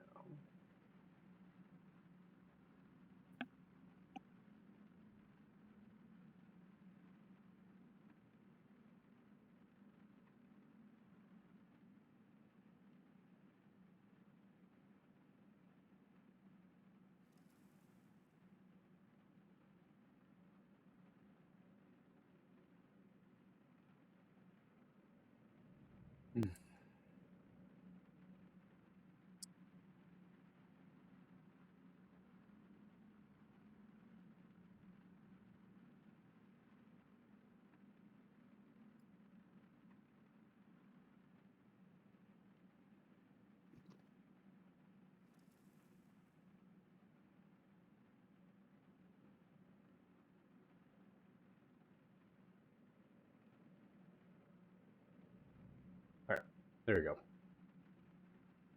Again, just Oh, great. location pins for some of that stuff. Not necessarily has descriptions and stuff placed in them. So they're just kind of pins for locations. So Ufaris will have, that's going to have a pin, but there's going to be a little bit of information in that because that is the speculated spot of Ufaris. Now, Priest Dumbly Goldbelly knows, we'll kind of backtrack, but basically the conversation you caught a little bit when you're noting stuff on the map. Didn't imagine that to particularly be stuff quite yet. So you should see that there are icons placed on the map. There should not be any icons for things that don't have stuff particularly in them yet, or just icons that have no context yet. So if there is, oh well, take it as we go. I can't see your view, so Looks good. Just the bridges, the couple forts we're in, and the Ismar.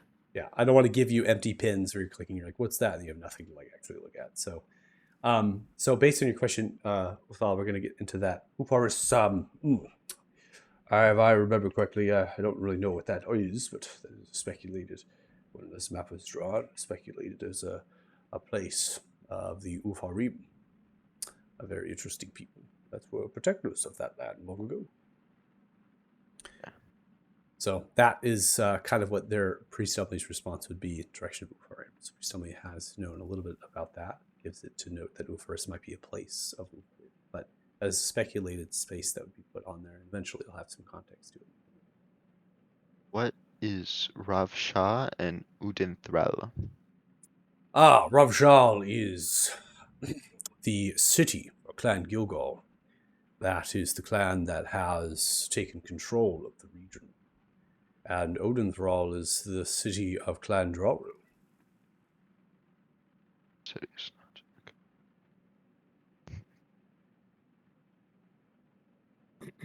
Priest, with this Clan Gilgar's return, what does that mean for people of Ismar and by extension the surrounding cities and civilizations?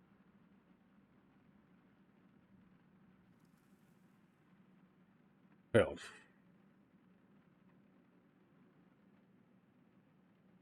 Clan Gilgal, as far as the deserters that have came here, they have aided against some of the undead that laid siege to this fort. Clan Gilgal, the deserters, they had fled some of the orders of their Favratin, or commanders. and the lesser in rank of the dwarvish kind. They had fled because of the orders were given to them were not Lord just, and they were of evil nature intent. What I know is that Clan Gilgal has made waves of encampments and fortifications, primarily on the bridges, where they are trying to control the city of Stone. This is where the council within the Grand Keep holds, and this is where the democratic election of the Dwarven clans takes place. Primarily the seat of that every 6 or so years, they will take the leadership of the council, preside over it, and in exchange for first rights to trade, they will need to protect the settlements and the people. What I assume is that Clan Gilgal, by taking it by force and spending their resources on encampments around the city and the bridges instead of populating the towns and villages, that they would be left defenseless against the monsters and creatures that plague this land.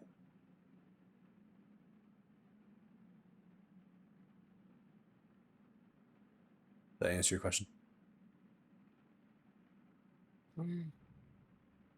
Do you think they have or harbor any intent to expand like the dwarves of the past?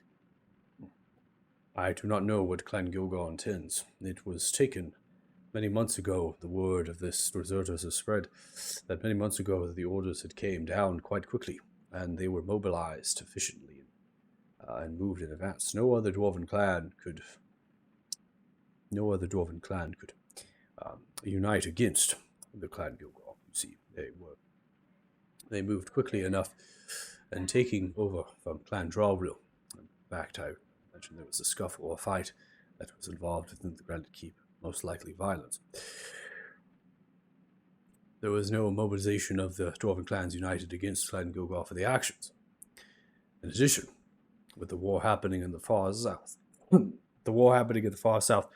Talthars have not come to aid, and they have not provided anything. And of course, Fort Farron has had their own troubles and qualms, and with the undead attacking, we could not render aid either, nor could the Falor Banner, given that they were preparing into March war. So, as you can see, we do not know. And from the aid and the messengers sent by the commander Rimar Luna on behalf of Falor into the region where noble houses that do align themselves to the Talthar lie, and they maintain some realm of influence over populations of people that are under their houses. Some of those messengers have not returned. You see, you can only assume the worst of that. It is the unknown. Fort Flatminer is under control of Fort Farron. Commander Rimar Luna has established many soldiers to be placed there to defend and to observe who comes and goes. And traders still go into Ismar and they return. So it is not all out that Clan Gilgal has placed themselves at the threat of everyone. It is the refugees from Thornia and Aldefist and others that we have made way into this very temple. These refugees have come, and they have spoken of decimation from a dragon. The cities have been left to ruin, and I would, from their accounts and the stories they've told from their trauma, the dragon has had no mercy.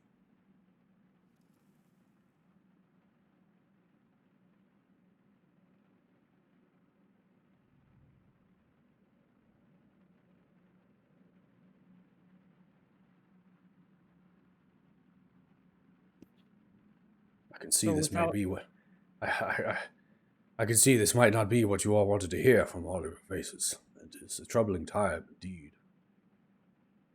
But you always must remember, by Pelor's light we guide in the light. We give protection and healing to those we can, and we do what we must. We can only do as much as we can. How recently did these refugees start coming here? When is there a timeline for when these dragon attacks started? Yes, well,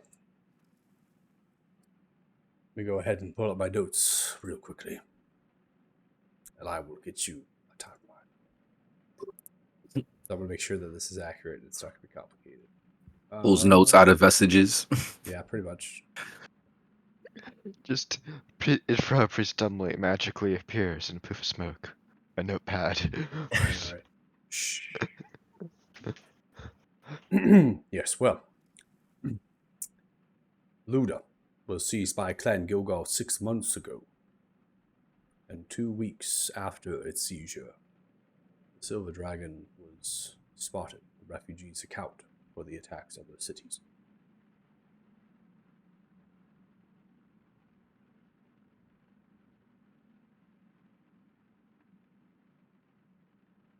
So, timetable, Othema, timetable, 6 months, 2 weeks after. That would suggest that the dragon did not attack all the cities at once,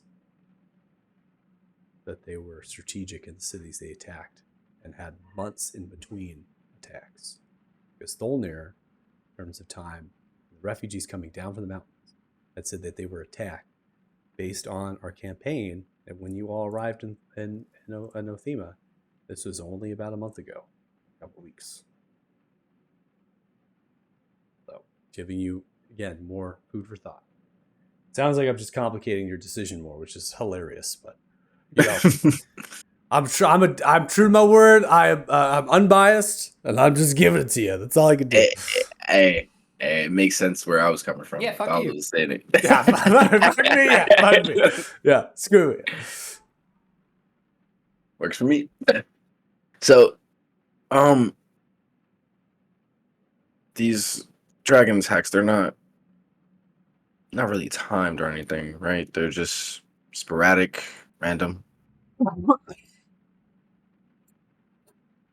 Well, I don't know for certain. I know the accounts from the refugees that come, that few and far between here in Fort Farron. Mainly the refugees from Thorny up in Othema. They have come down from there to here, and making elsewhere within for safety and perhaps trade. Dwarfs are a strong kind. We have loyalty and honor. What comes with that is survival.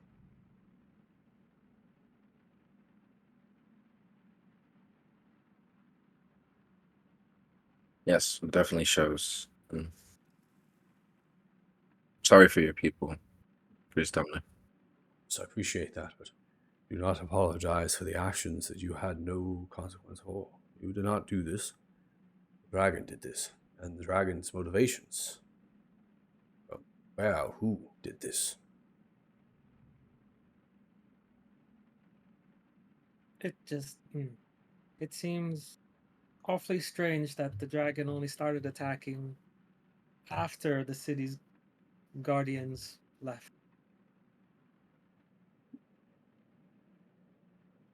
Well, Luda. Can you elaborate on that, Mm-hmm. Mrs. Zero?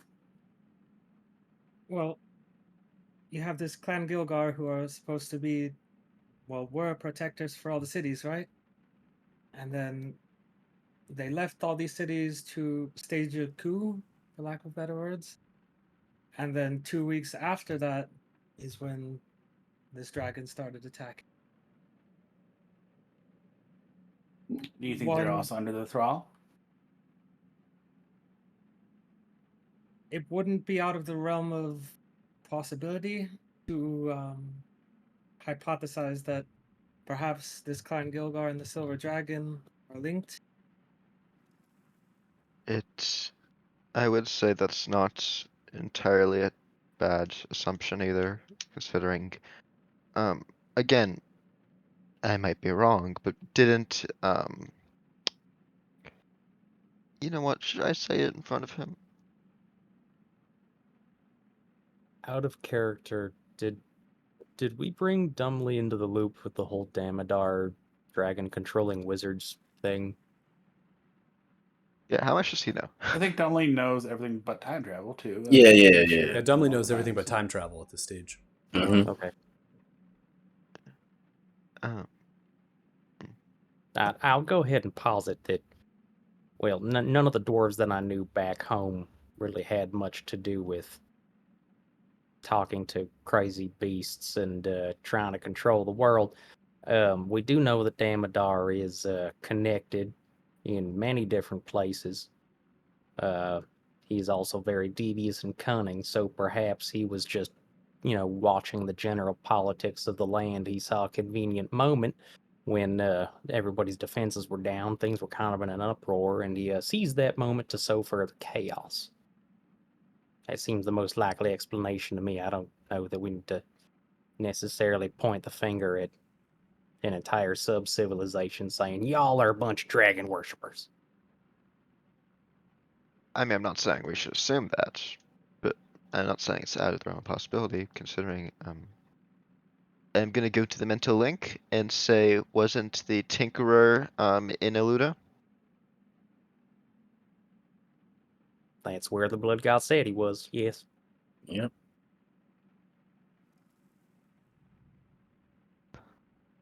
And Tinkerer and Stymodar are meant to be like working together. So, if So maybe he staged that little coup from behind the scenes, perhaps. yeah, I mean, again, I'm not. Maybe they're not necessarily working with him, but there could definitely be some kind of connection. Remains to be seen.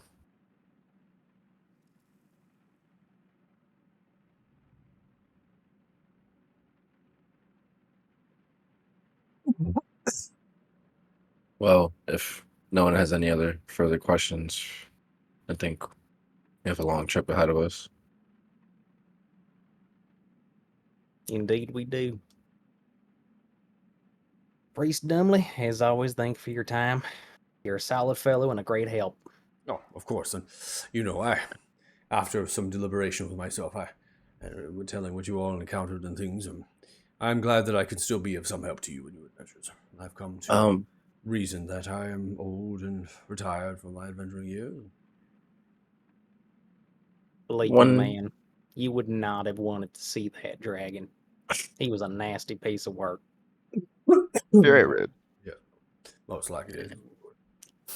One favor though, we did recover some items from the excursion we had recently. And I'll lay out a staff. Would you possibly mind checking this? Just in case anything is on it residually. Don't know if anything haphazard is here. You were speaking of a curse this time? Yes. I don't know if these items are cursed or anything. We irresponsibly may have touched a couple of them, so just want to be more on the safe side. Well, I can use a remove curse upon it to see if I can remove the ailments upon this staff for you. That's no worries. Please. Felix is currently scratching his back with one of them. Like, oh, were we not supposed to touch it? Yeah, you'd think you would have learned after that axe accident. Begins to pull out What numerous egg, amounts sir? of things here. And after pulling out the numerous amounts of reagents, begins to cast Remove Curse, invoking Celestial in their casting. Eventually, the Remove Curse spell takes effect.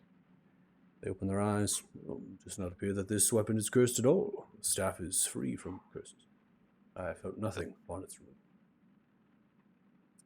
Good. Okay.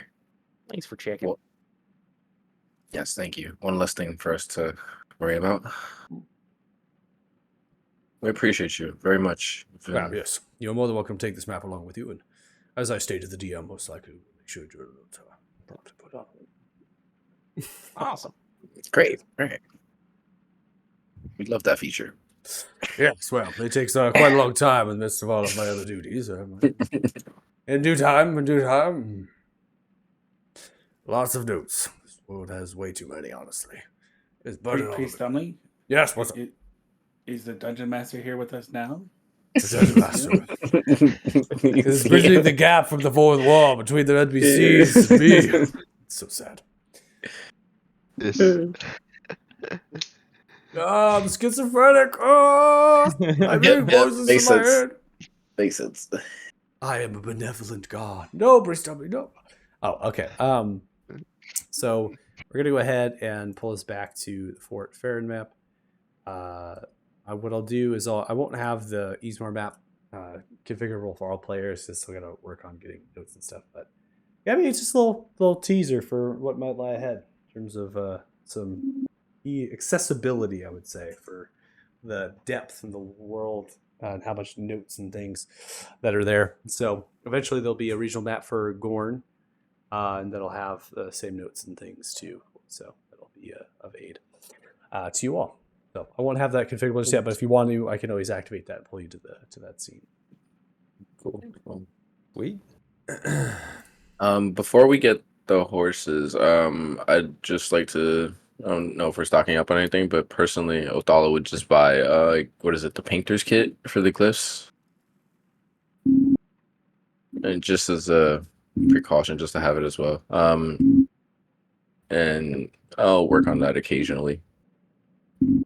Okay, so you're wanting to get the painters. Mhm. Okay.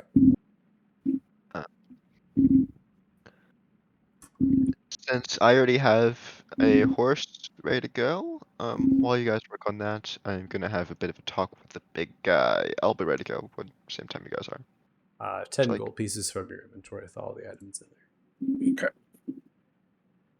Who's the big guy? Taylor. Okay, bud, you have fun with that. Incidentally, Felix, how much do you remember about that axe incident? No idea what you're talking about, Joe. I Okay. have you seen these hands? I don't work with axes. That's for laborers.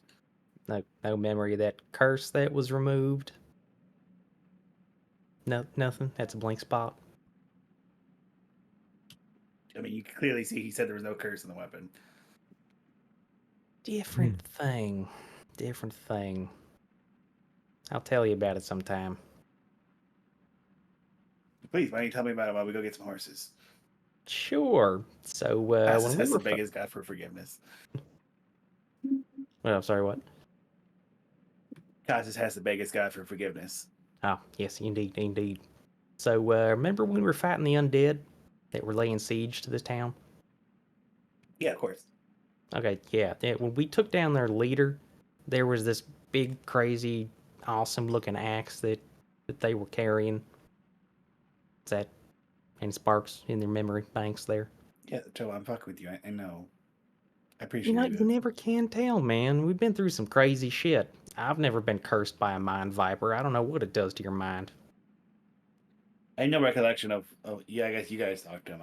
I know what when I talked to him. That's it. Well,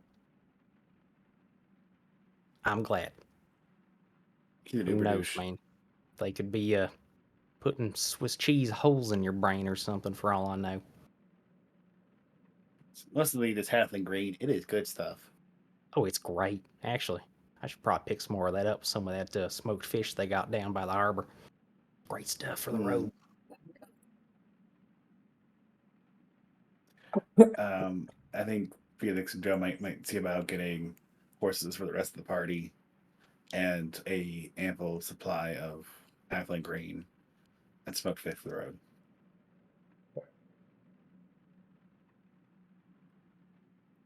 All right, so you should be able to. You have choices in terms of stables that you can procure horses from. There is keep stables, as well as you have the town's stables. Both of those will sell riding horses, pack horses, right? The list actually sells war horses. Usually, you could buy a war horse from them. And they also have barding and stuff that they can offer in terms of if you have the right coin. Whatever's fastest. Yeah, so whatever's fastest, just getting a handful of horses, all good. And then you said getting halfling green. Mm-hmm. Okay. And smoked fish. And some smoked fish. Okay.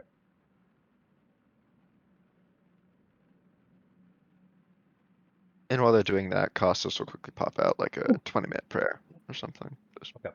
nothing major. Just, Okay. you know, just making sure him and Paylor are all right. Just Nothing major. Nothing major. So what's this about a blood god I hear? nothing. Nothing much. Just nothing.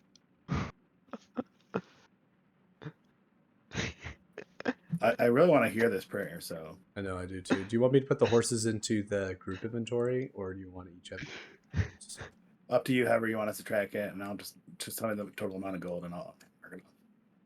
Yeah, I'll go ahead and just put the horses into the group inventory here.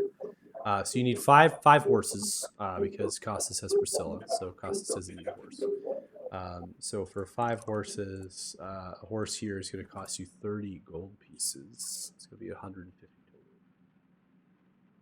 150. All right. Yep. I'll take that out of the party fund. Okay, and I'm going to put the horse there, just a placeholder for the horse ownership. The quantity of 5. Come with the saddles.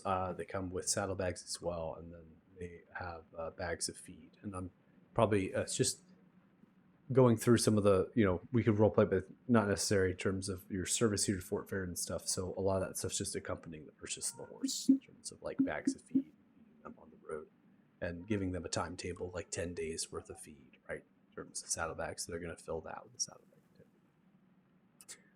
And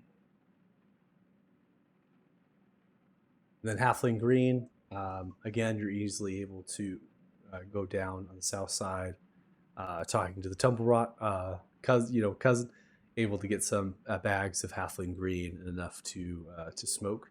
Halfling Green is an actual status effect that can be put on. Now I have it set as -2 intelligence, +2 to wisdom. And then I toggle that up, so on your token it should be there should be like a Halfling Green thing. You can actually turn it on and off if you really want to for so just for kicks and giggles. Hilarious. I will take, I don't know, 10 pounds of it. 10 pounds? Damn. Nice. Wow. That's up there. That'll be 50 He's carrying more gold. 10 pounds. I'll give him an extra 5 as a tip, and that'll come out of my personal fund. Nice. Starting a drug syndicate, are we? Maybe, you don't know. I mean, The I bags will of pass a Halfling pound Green. to Joe after picking it up. Here you go, bud. thank you kindly. This, Thanks for always having my back. you got it, man. You're Definitely only, make the you're ride only more giving, you're only interesting. giving up a pound. A pound Joe is gets a pound, I can imagine. fuckload, man. It's a lot. I'll be edit the item to do it by the pound. Brick. Love it. Seriously. A pound is like Snoop Dogg levels. Yeah. Snoop Dogg levels. Oh my god, that's so great. Can we buy stuff from the stores just randomly? Yeah, you can buy stuff from the stores. That's what the store Oh. icons are for. You can just buy them. It'll prompt me in the chat, so just give me a forewarning that you're doing it. Yeah, I'm at the marketplace.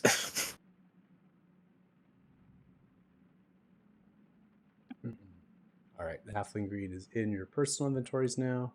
This is a loot item. Change it to a pound. So, I didn't configure the weight, but it should be fine. More for roleplay, anyways.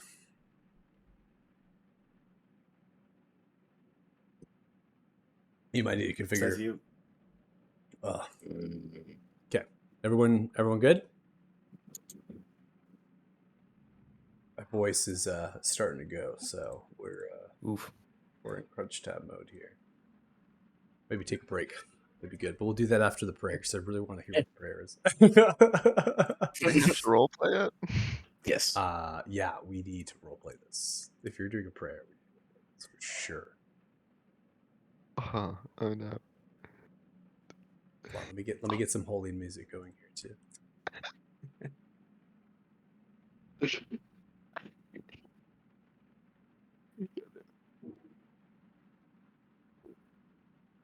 There's a reason that my paladin doesn't have a proficiency in religion, okay?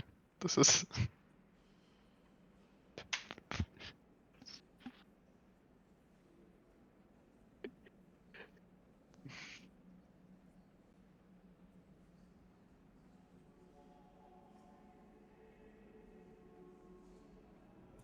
Perfect.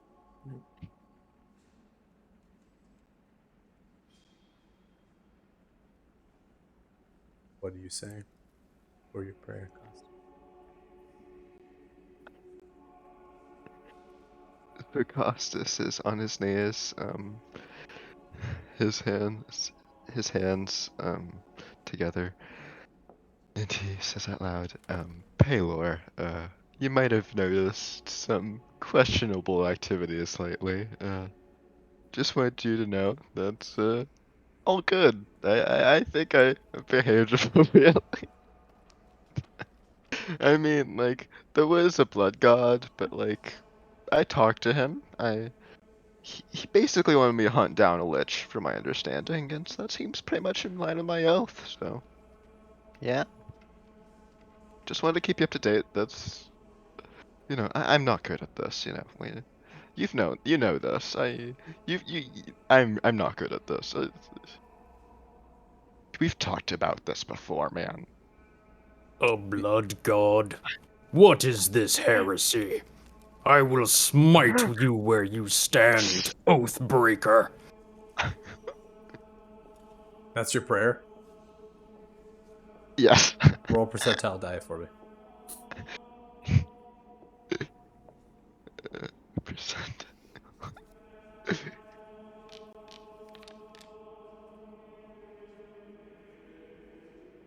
You're the voice of your deity.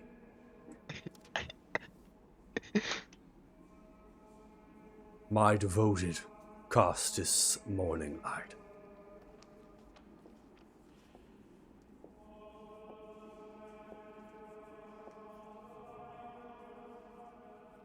What have you done? Just kidding. I knew an 86 isn't gonna get a conversation. That's What are you? 86 is giving you a conversation. They're waiting for a Really? response from you. Oh, so it's after my devoted that they're waiting for a After your response. prayer, yes. After my devoted Costas morning light.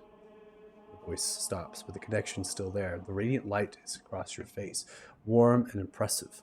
It's almost as if time has stopped within the actual temple itself. Individuals are unmoving, and you seem to be in some form of stasis within the radiance of light. Oh wow, didn't expect that to go through. So, am I in trouble? You are not in trouble, Costas morning light. To seek the aid of other deities is not a crime against my religion or blasphemy to my holy scripture. I am the God of light. I am to heal and to guide, not to command or to control.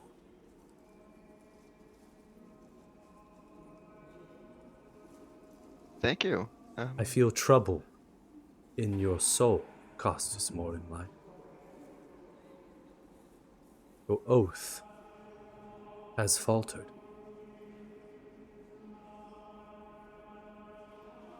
What?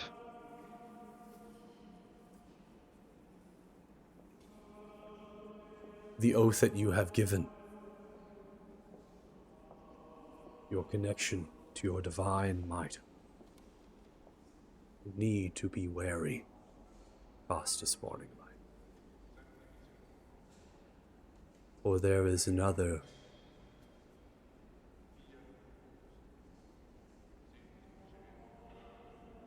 Are you familiar with the Black Hand?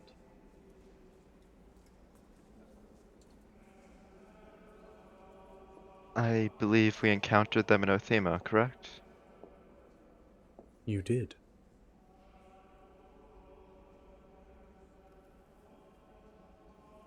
The Cult of Pain. It is not a cult.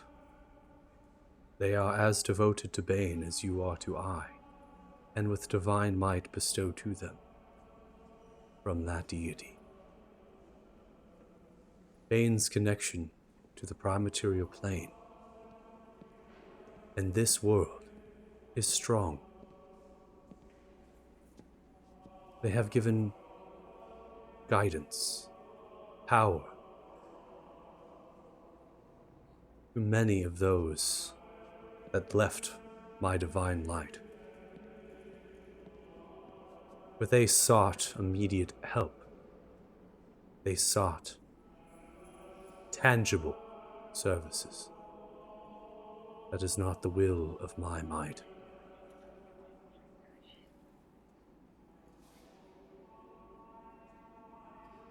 You are a powerful holy warrior, and your strengths will go far.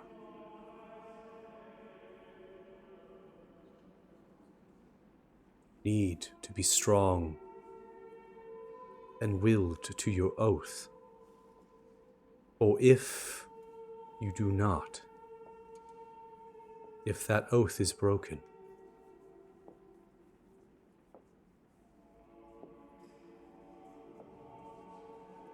there is only so much I can do for you. And the power of another will come.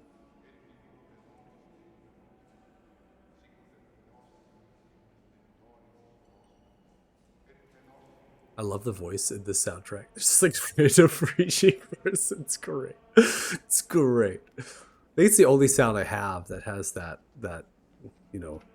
very traditional. I forget what style of singing that is. What's it called? Gregorian chant. Chant. Yes, I think it's the only thing I really have. Costas Morning Light, you may ask one question before I depart you.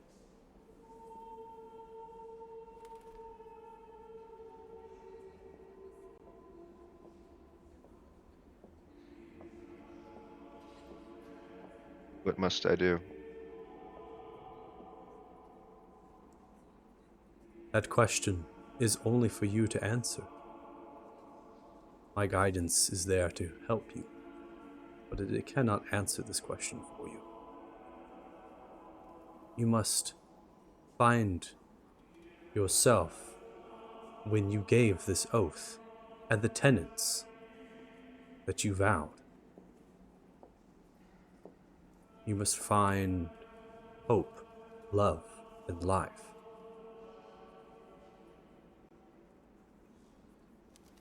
Sorry, I just thought of something super funny.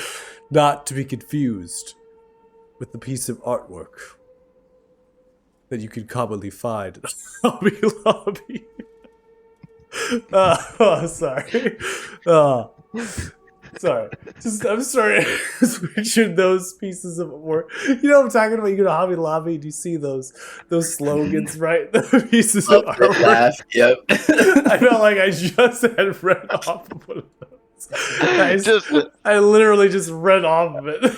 I'm gonna come to my next session just a hope, love, life. Yeah, I know, right? That's literally what that was.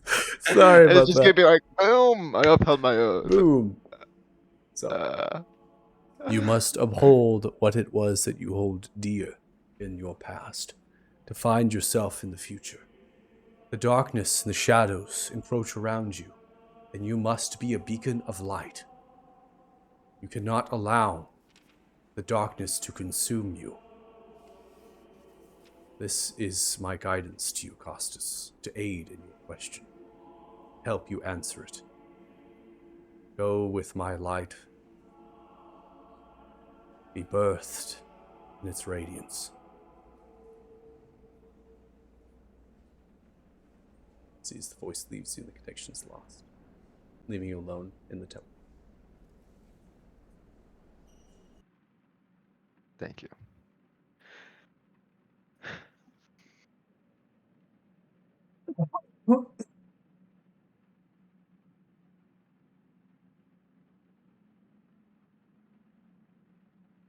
So with that, we're gonna take a break. All right, we're gonna take a break. Yeah, that was cool. So looks like we have some decisions made.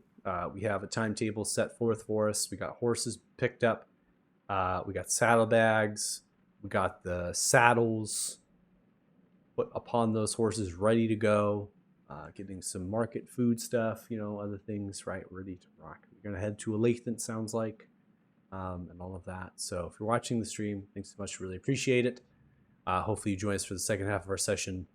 Yeah, so we'll see you in a bit. We'll come back at probably about 6:41, 6:42 p.m. PDT, and we'll see you then. So thank you so much, and see you in a bit. Bye.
All right, welcome back. Thanks so much for rejoining us here. We're going to go advance the time clock as we kind of go through some shopping, last bit shopping here.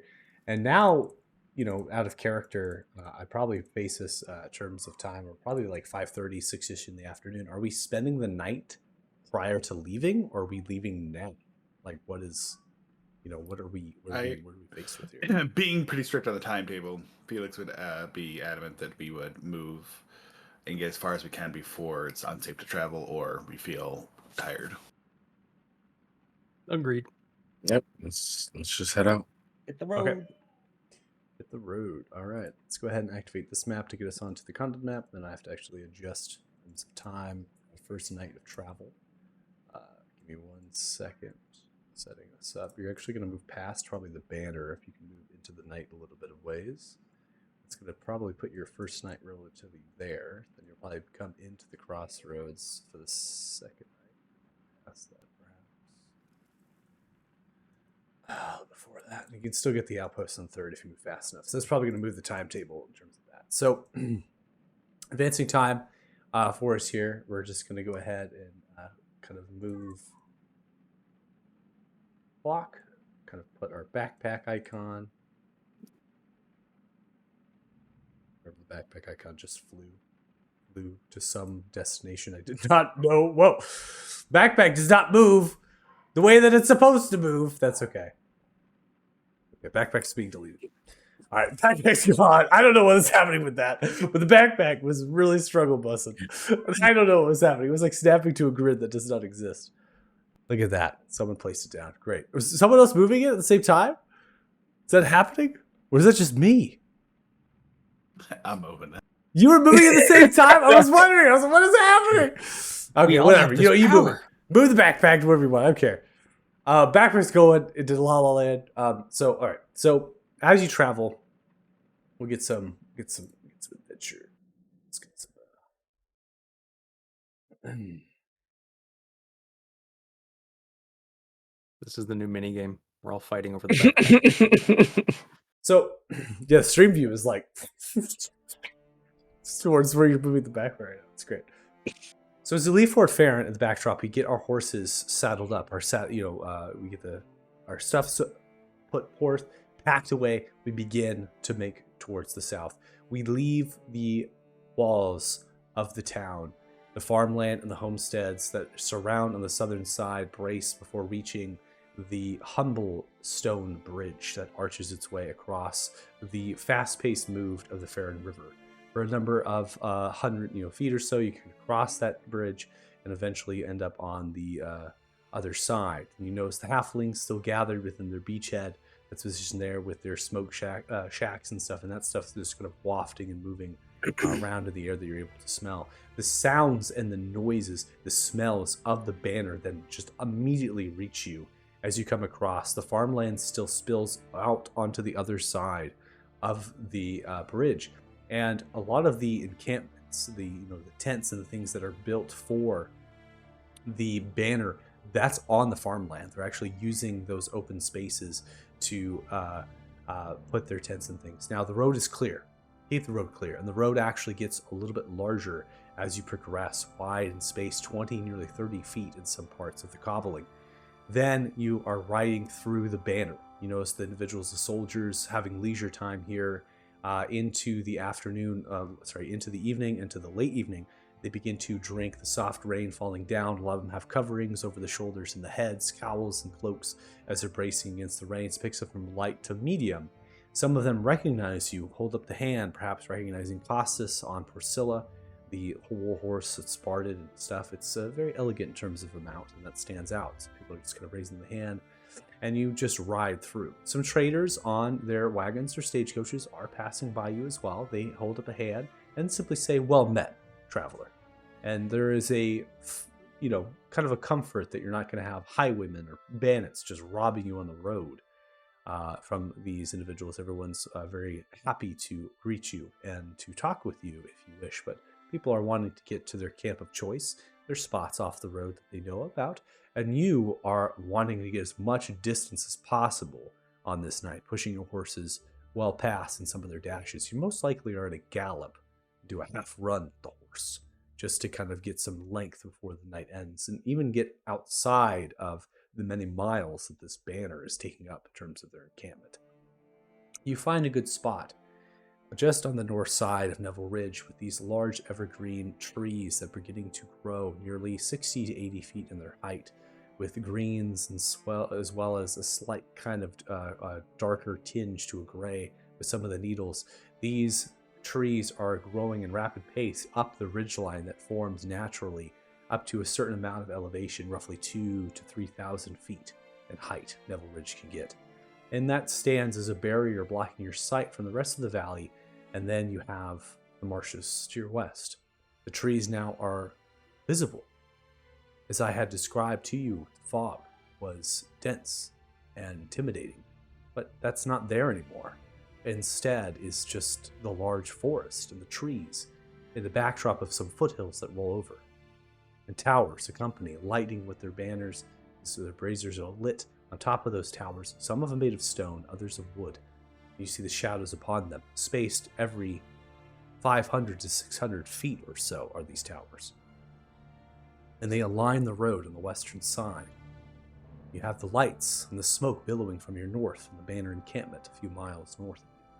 And you have a nice little grass meadow that you're able to find here. A little bit of shrooms growing you're able to pick for some foraging for food.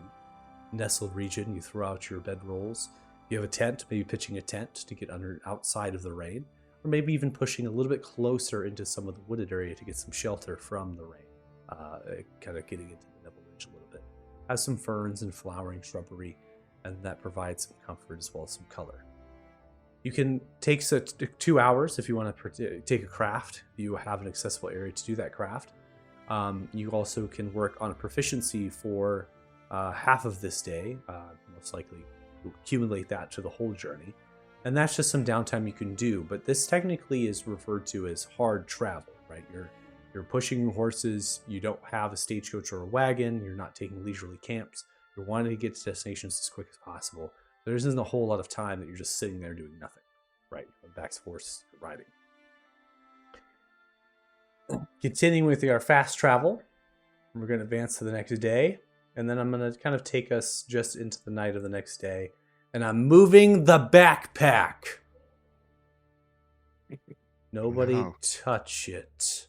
Yeah, I knew someone touched it. Someone touched it. I had to do it. I tried to move it. Whatever. You know what? I'm not moving the backpack. Someone else can move it. You wrap around the ridge.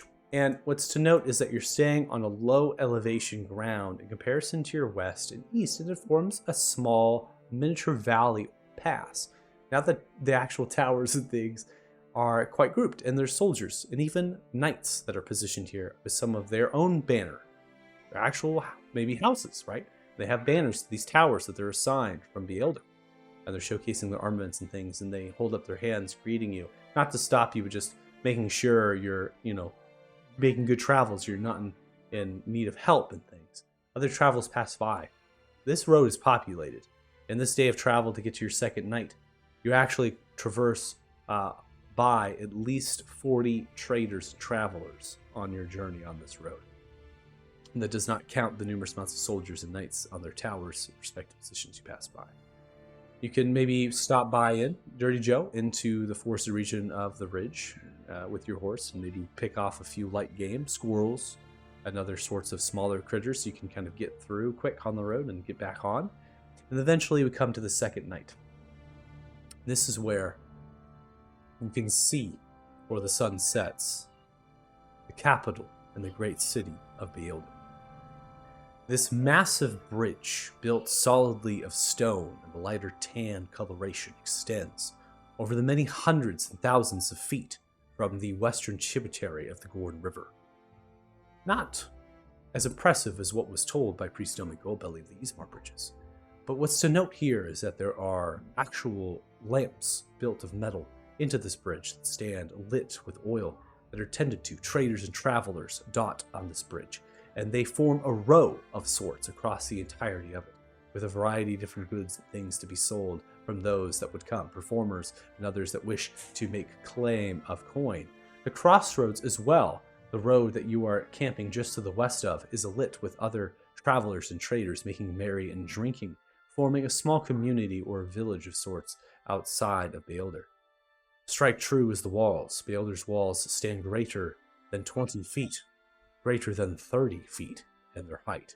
They have a series of walls, and then an interior citadel that is fortified, all of which is only accessible by bridges, as an interior aqueduct forms defensible positions inside the city. They have portcullises, double wooden gates, interior courtyards of those walls. It is, by the very definition, impenetrable. There are banners pitched of the Talthar, the holy symbol of Pelor, with a reddish trim outline and a white backdrop hung from the towers that are circular, and placed upon those towers, which also have an interior, are large siege weaponry, trebuchets, mangonels, and ballista to fire upon incoming intruders.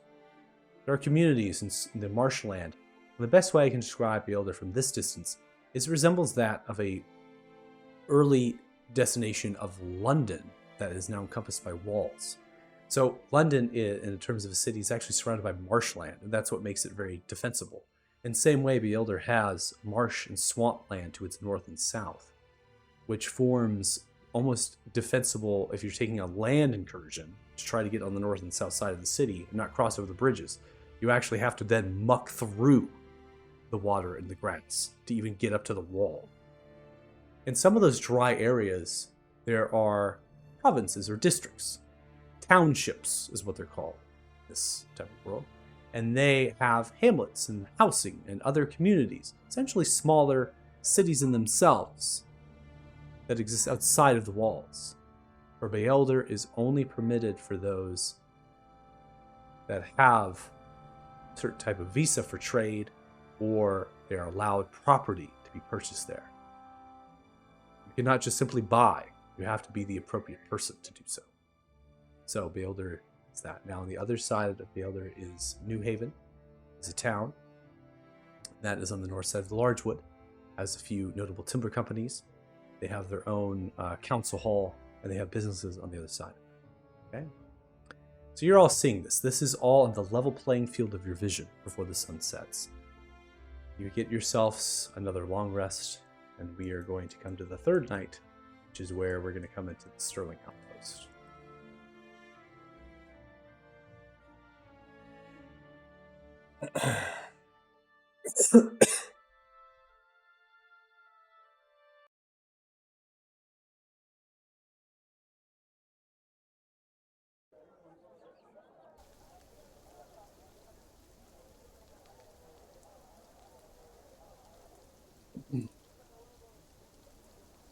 Oh, can I do a quick retcon before we left Fort Farron? I would like to go purchase 6 bottles of fine, thick whiskey. Six bottles Yep. of whiskey. Mm-hmm. All right. Yeah. Yadir is able to oblige to that. Get you 6 bottles. Cut you a pretty good deal on it. Only call it 4 gold for those 6 bottles. That sounds like a deal to me. I'll throw that in the bag of holding for emergency stress relief. All right. I'm gonna go Or just ahead because we want and it. go ahead. Sorry. Stress. You said stress relief. Stress relief. Yes, I said emergency stress release, or Stress just in case we release. want it. Gotcha. It's also very flammable. I love it. Yeah. Make We're a not Molotov burning the cocktail. whiskey. Molotov cocktail. Burn it.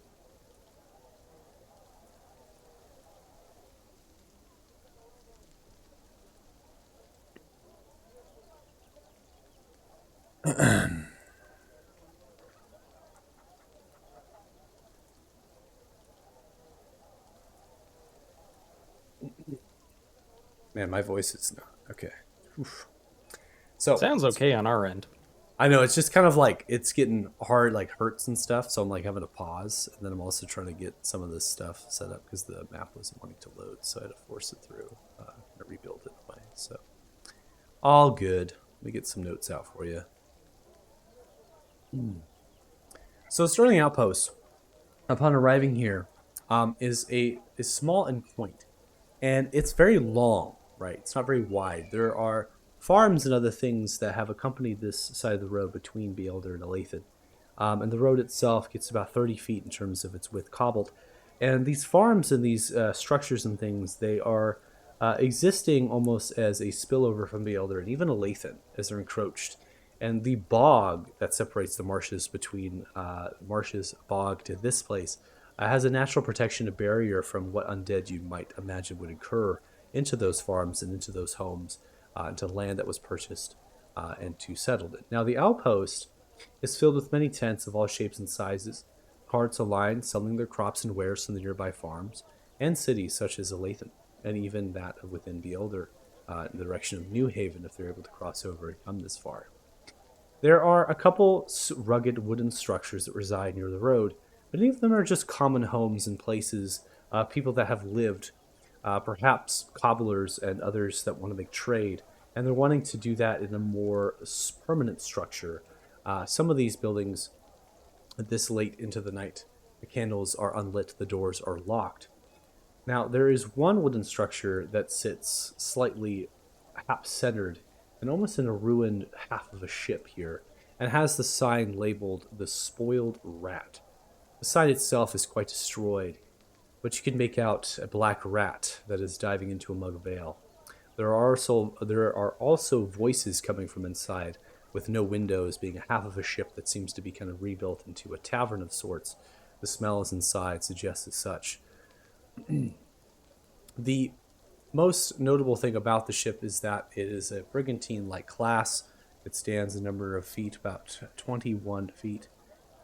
It has support structures and an overhang to fit for horses to be stabled slightly. No feed or water provided. And there's some tents and other encampments from that location that are sitting slightly vacant. Most likely those traders have put up the fire and they have clambered into their tents with the rain falling down to get a good rest. You all can stop by the Spoiled Rat if that is to your liking, or perhaps finding a suitable place to camp alongside the road. But the reason why we come to the outpost is because this is the first time on the road that you've come across a place that has a tavern, right, or a place to catch a drink or a warm meal. And as well as the outpost does have other goods, particularly of agriculture, food. So if you wanted to pick up other fresh things of grocers, you can do so. That is your choice. Y'all want to see if they have beds available? I wouldn't mind a drink while we're at it.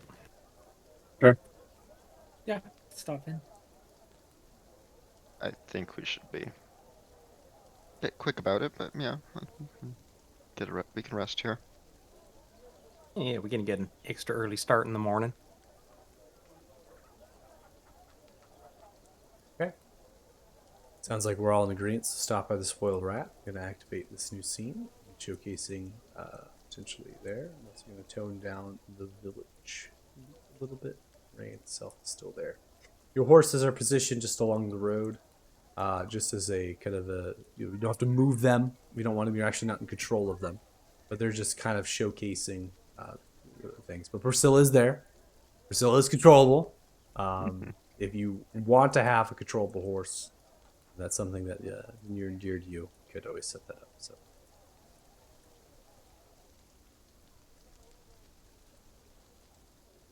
Why do I see all the numbers when I move? Yeah, so that's part of the tactical grid. It's a new module, which helps gauge the distance to nearby tokens, as well as lights gridless scenes to populate and make a kind of a better coloration of the grid. So. Okay.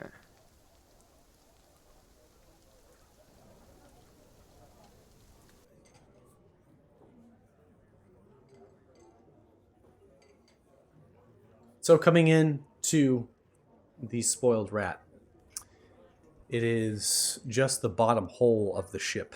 Wooden rafters and beams fit to support the top end of that and elongate it at slight times, forming almost these archways in the beams as they interlink into wooden pillars and core beams that extend to the ceiling height. There is a staircase that has been made to kind of create more seating and other things directly towards the bow of said ship. There is a bar counter to the top left, many kind of squared off, rugged wooden tables that are weathered and old with stools. The individuals in here are travelers or adventurers. They're drinking clay or metal tankards of ale, perhaps bottles of whiskey sitting with clay mugs, pouring the bottles to their own delight. They're muttering words to themselves, looking at all of you, just giving you, just not, dare I say, a stare down. Just quick looks, perhaps, inquisitive and puzzled, and then going about their business. There's even some higher class scholars with satchels, perhaps spell books within some of their interior robes, which has a quarterstaff leaning across. There is a character sitting on the nearby the bow upon one of the tables, sitting alone. They themselves have heavy armor on, a fine piece of chainmail with an interesting flame-like symbol put upon the pauldron. Cloak interlinks across their chest. They have half-elven features. They certainly have numerous amounts of papers and scrolls upon the table as they drink a flask with elvish writing upon it. They smoke a fine pipe, wood, ashen. They have a backpack nearby with more supplies of adventuring. They give a quick glance to you and are the longest to stare at you prior to sitting down. Does he look captainly in any sense? Anything that would suggest that he might be a seafarer of some kind? You can roll insight if you like.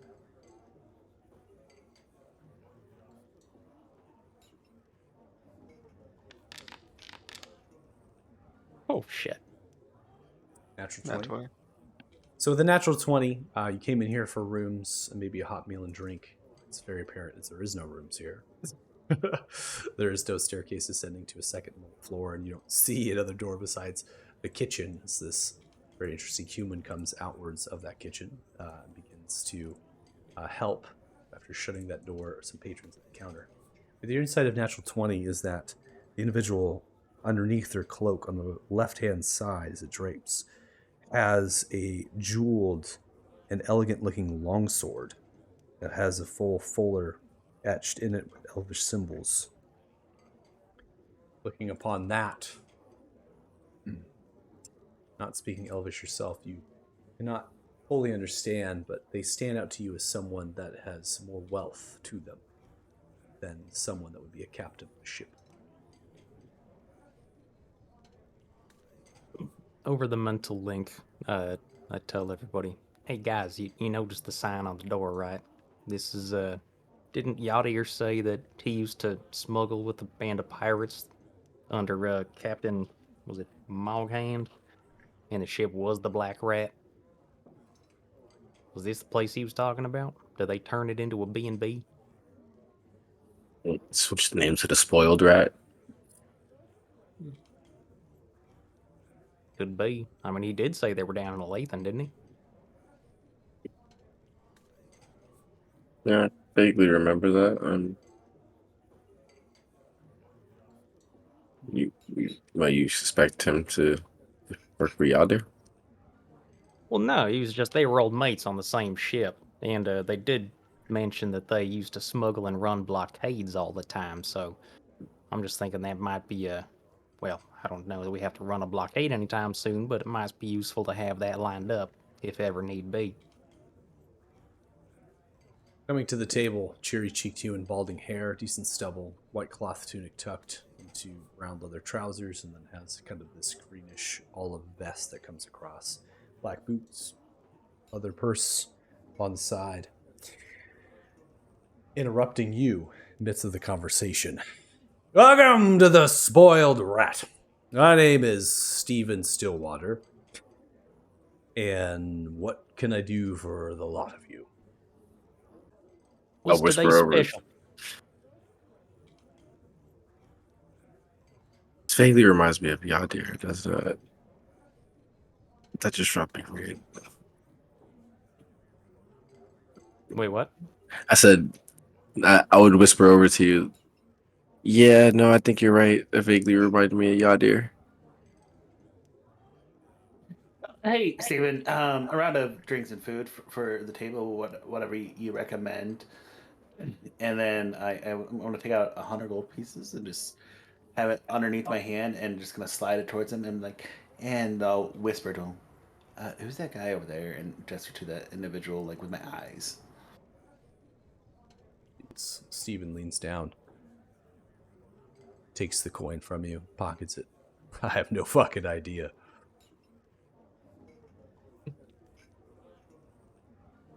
Maybe Thanks, they are. Steven. Your job.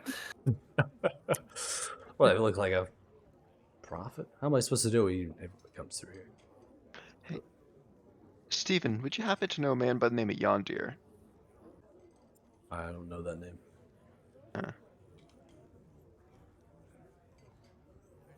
Listen, I ain't a crook. I ain't gonna take your coin for nothing. So I'll get you some ales and some food. I have a right venison that I roasted. Cook that up with some cherry glaze. And we'll throw in some vegetables, because I feel like it. Sounds promising. What I can tell you is that that one had come this morning and has been here most of the day, drinking only from the flask and eating very little. They have kept eyes on many of the patrons who have walked in here, have made no motions to leave, nor has actually relieved themselves, which is hard. Someone who has drank so much from that flask. And how does it have so much? It just continues to drink. I've never seen them refill it. So, there you go. Worth every penny, right? Or One more worth every question. coin, right? Can you bring an extra round when you come back? An extra mug? I can bring you an extra mug. That'll cost you. I just need 100 gold. This is more tangible. Listen, Oh, that's Costas' area. What? Oh, I'm sorry. I thought you were asking for a sexual favor. oh What's up? no, I'm not asking for sexual favor. Oh God, no, not asking for sexual. I would not take that. What I'm asking for, imagine you're on the road. Yes, everyone's on the road. They come here. Yeah. Oh, okay. There is someone that I'd like you to place a bet for.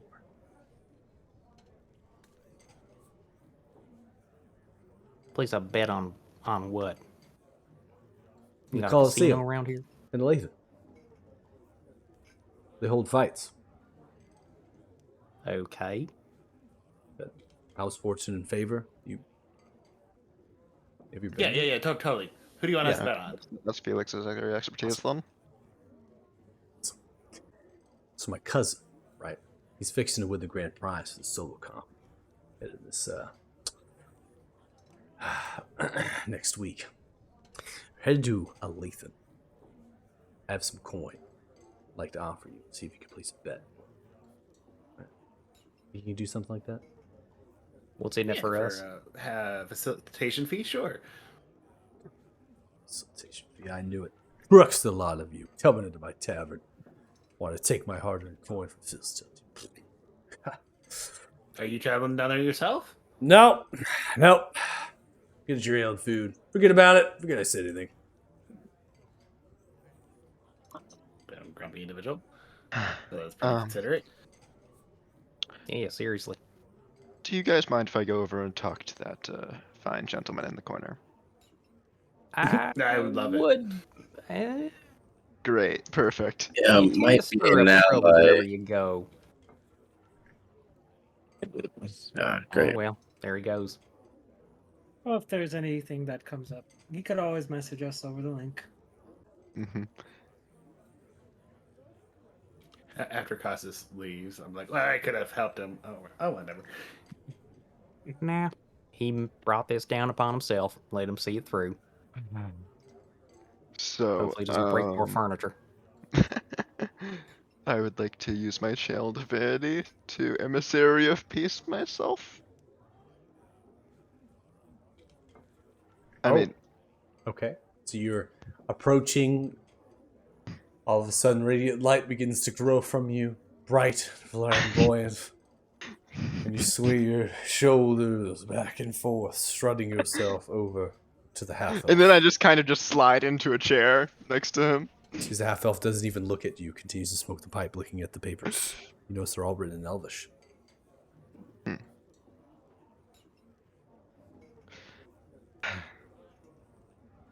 So, hello. They look towards you, taking a puff of the pipe.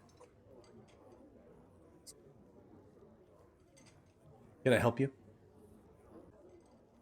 No, but I believe I might be able to help you. What can you help me with? You seem like someone in need of help. Now then, you a bit, at least from my understanding, you seem to be a tad bit on edge. You are here with a flask that seems magical, never running out of whatever's in there. Might be water, but let's be honest, it's probably not Hold water. on. You'd You probably ascertained spit out of it. this in the 3 minutes that you made way into this establishment and sat down? The owner is loose-lipped.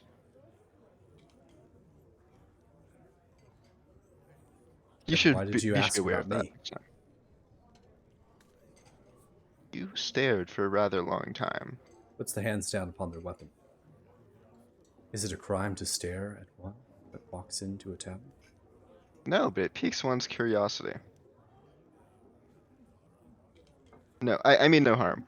No, No, You seem like someone who could use some help. And I am interested as to why that would be. Yeah, no, I was gonna say the same thing. Twisty. Cool the tips. This is the weirdest pickup approach I've ever seen. You see as they stand up and look towards you, the hand on the weapon, reflecting on themselves, a fine piece of chainmail as the cloak moves through, getting a better description now of what they look like.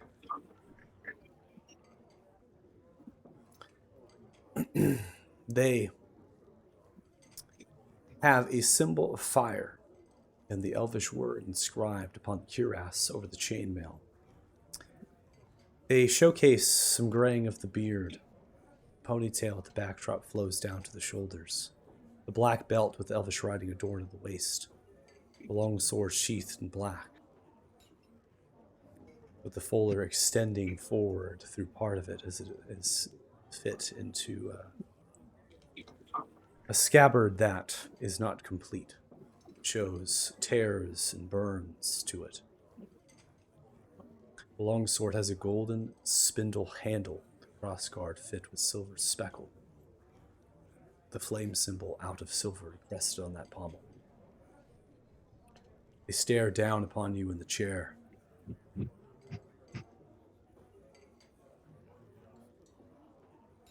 As they look towards you, there's a slight heat that you can feel across your flesh.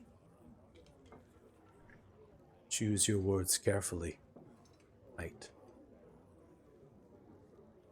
I am not one to pique the interest or curiosity of a traveler or an adventurer or a Talthar. Can I do a history check to try and figure out what this fire symbol is associated with? Sure, you can make a history check. Or religion? As you're making a history check, you see as Sylvan Stillwater comes back. All right, sorry that took a long time. Here you go. Begins to slap down clay plates towards you, some bread to lop up and use your fingers with, then flagons of ale, and a tankard extra mug filled for you, Felix. Take it. Enjoy it. I don't care. Thanks for the coin. Good luck to you. Anything else? Steve, I feel like we got a bad foot here. What? I was simply saying that if you win, we get 10%. I'm not going to win. It's for my cousin. I know. Do you have coin to put down on my cousin? He's a good fighter. Is he good? He's pretty good. Might get to the 8th Are they round. How gonna much money are you cheat? putting down on him? Ballpark of around 800. Is this a guaranteed bet? I wouldn't say it's guaranteed, but we get a strong chance. You know. How much coin do y'all have?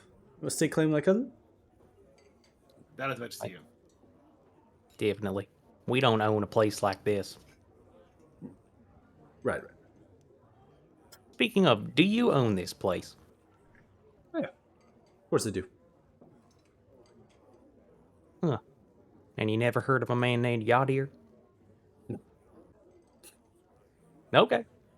Sounds like a weird broom. Some sort of type of hoe. Exactly. Mm-hmm. Pretty much. Thank you, Steven. You're the best. You let me know before we leave if you want us to do that for you. Yeah. Yeah, we'll see. We'll see. Thanks.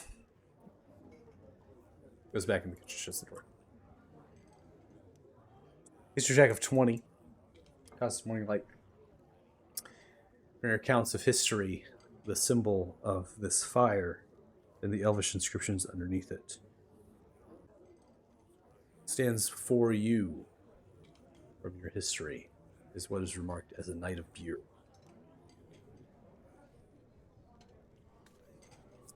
A So what now? knight of beer. A knight of the Wizard's Keep.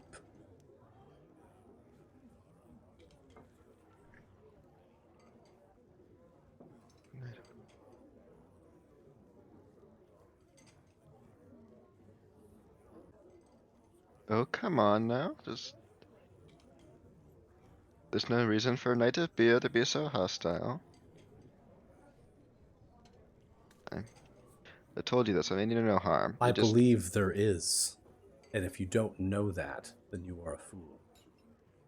okay, you're right. There is a tad bit of reason to be hostile, but I really just oh my god. I really just want to help. Oh, you seem to Help be with distraught. what? What I don't did know. I do to ask for your help? You are practically a sign yelling that there's something interesting going on. That I'm sitting here at the table, viewing scrolls, study. A knight of the Wizard's Keep is in a tavern in the middle. Well, I mean, not in the middle of nowhere, but kind of in the middle of nowhere. In a tavern, eyeing up anyone who enters with scrolls on the table, drinking from a never-ending flask, like there's no tomorrow. There's something on your mind. What are you throwing minor illusion, Felix? He's giving me. Cusses is front of the chest plate the word punch me appear. It seems the party and your companions have arcane magic. How quaint. Oh Perhaps my powerful. god, my Who knows? Felix, you fucker! And then I'm just gonna throw up a middle finger to Felix. Do Who's Felix? You're lucky I'm a redemption paladin. do I see the elven character stand up in front of Cossus, and them having this spat or whatever from my vantage point? Is there like a Yeah, I mean, you can kind of side saddle the stool, right, and look, right? That's okay? in your view. I'll walk over, um, place my hand on Costas' shoulder, and I'm just gonna place it. I'm sorry for my companion bothering you. He tends to do this when we leave him alone unchecked.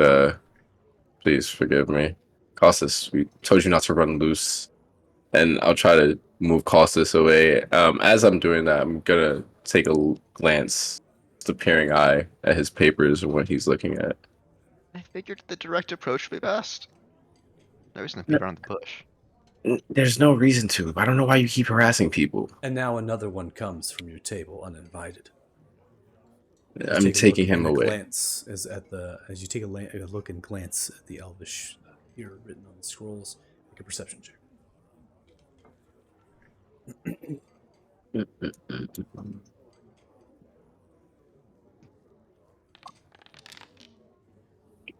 Natural 20. Wow. Natural 20s. Jeez. We're rolling Wow, crazy. this is good. Natural 20 comes through as you begin to scan documents very briefly in the midst of the conversation. The documents themselves are of a place called the Well of the Nine Realms at Felgen. They are historical texts, old and crude, written copies, perhaps from other places.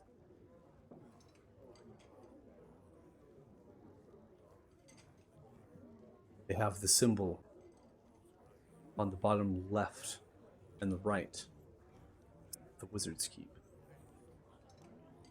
Castle-like symbol. Spirals and turns, accents itself, top and the bottom end.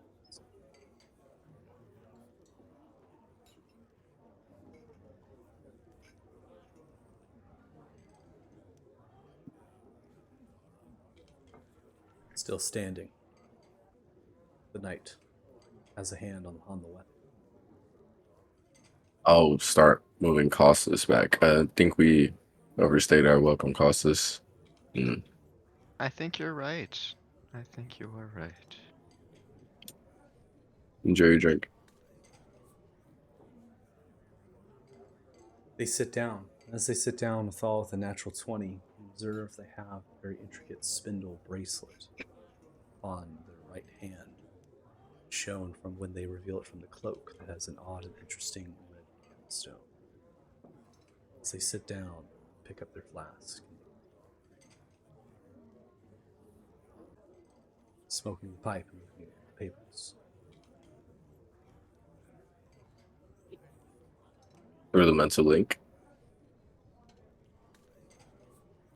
Maybe an ally, possibly chosen. What makes you say that? Got a red gemstone. Gemstone, as in like your gemstone. Yeah. Did you sense dragon mojo coming out of it? Or was it just shiny rock? No, it's just we've been around these for a while. Can know the shape or how it looks. Looks very similar. I don't want to be around to cast so much magic around this one. But Uh. their papers, and they're researching the Well of the Nine Realms in Falcon. The will of the what now? What we're sort of looking for if we want to talk to the old one. Yeah. Oh, was that what that thing was called? Yeah. Well, the oh, I thought it was just some well. Yeah, but we don't really know what that meant, whether it was in place or an object or something or a portal. And this person is researching it and is also probably a chosen. And we did use divination a few days ago. They did tell us we did possibly meet allies.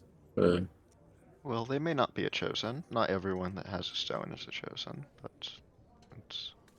Well, wait, do we know? You get a read on where this guy's from or who he was working for? They were a knight of the Wizard Keep. Yeah. And their then, paper out of stated. character, refresh my memory. Are the people in the Wizards Keep fighting against Magello or aligned with him? I forget. Didn't we hear about him from that crazy beholder dude? There's too many keeps, man. Yeah, seriously.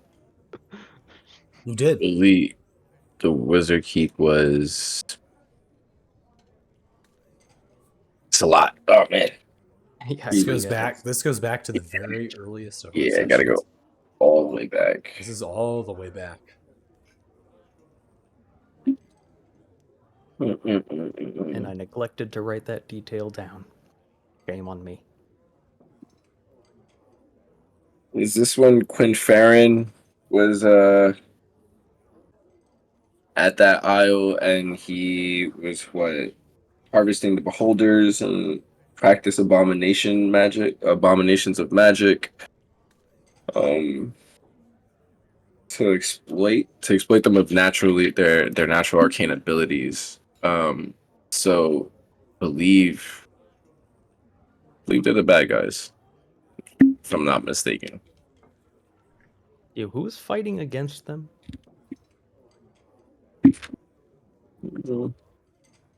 The bad guys? The Wizards Keep. So, as you're having the conversation at Wait, the table, can we do this over mental link? becomes, or mental link, becomes apparent is that Stephen Stillwater hasn't come back from the kitchen in 10 minutes. As you look around from left to right, Striel, your blade of warning goes off. The door kicks forward. Bad guys, yeah. Okay. As the door kicks forward, you see as armored figures in black cloaks, wielding simple and common weaponry. This one particularly having a mace and a shield, some splint armor, unmarked, begin to come in to the establishment. Their weapons are drawn. It's paused because I need you all to decide whether to take combat or go to initiative. The warning weapon is going off. That's all you know. That's all Israel knows. We'll interrupt the whole mentally group chat. There's something going on. We might be in danger.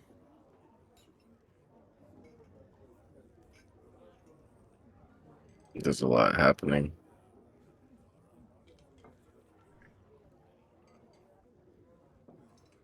I'm gonna just step up onto my stool and say, "Hey, gentlemen, how can we help you?" Don't kill any. That's over the See, mental link. some of the adventurers beginning to clear out in space, leaving past the crowd. One begins to approach, moving over by Dirty Joe. The goblins begin to clear out as well. The others begin to fan out in space. Oh, this is getting fun. Two position themselves over by kitchen door, blocking it. Shut the door behind them. Tavern goes quiet.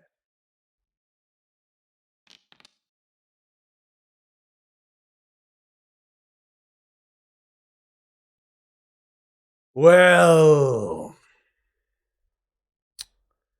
we got some coin up in this one. Give it here. Points Coins towards no the use to the dead, my friend. points Walk away. towards the goblin. Oh, coin used to the dead. The only ones be dead be fixing to be y'all, but that's just up to how you want to go about this next step. You coming in, throwing your coin around. 100 coin be fetching a lot. The war happening. Use it.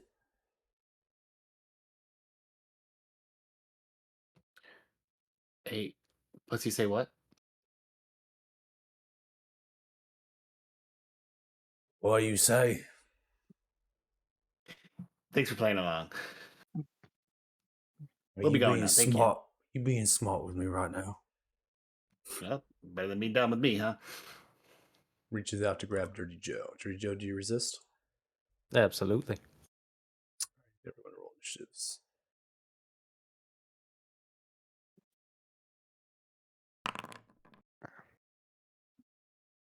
One of these days, I'll make it to the top of the order. One of these days. Forgot to give a gift of alacrity. Oh wow. By the way, we had a long rest, right? So I can just do that. Yep. That is correct. You all have had a. I know. Just wanted to. It's been multiple days, but you know. Yeah. I'd have use that.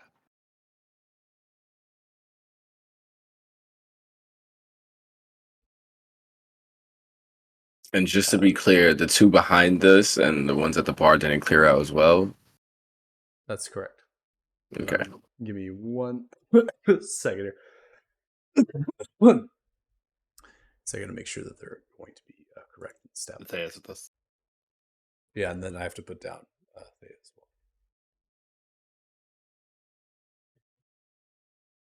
well.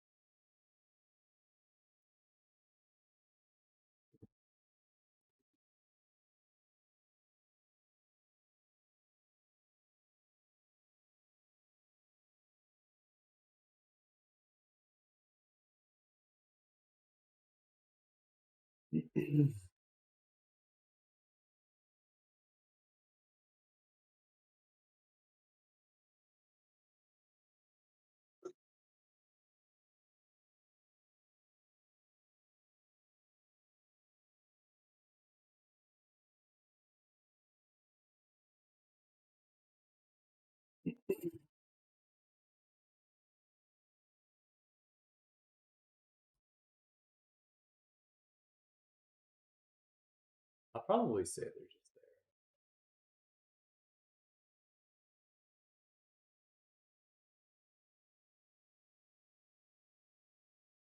Make sure everyone is on board.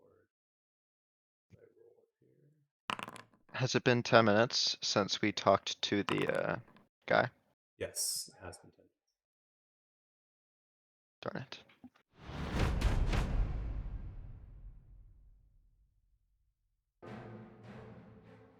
Right, you're going to start us off at round 1. So the reason why combat is initiated is because they begin to fan out.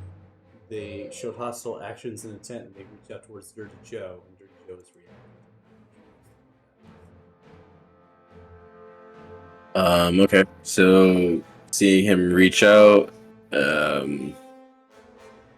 what Othal is gonna do is I'm going to cast.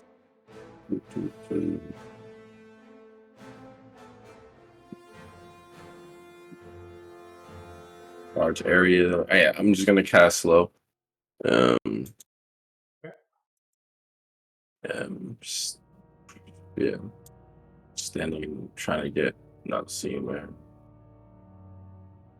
I think I can get the whole room.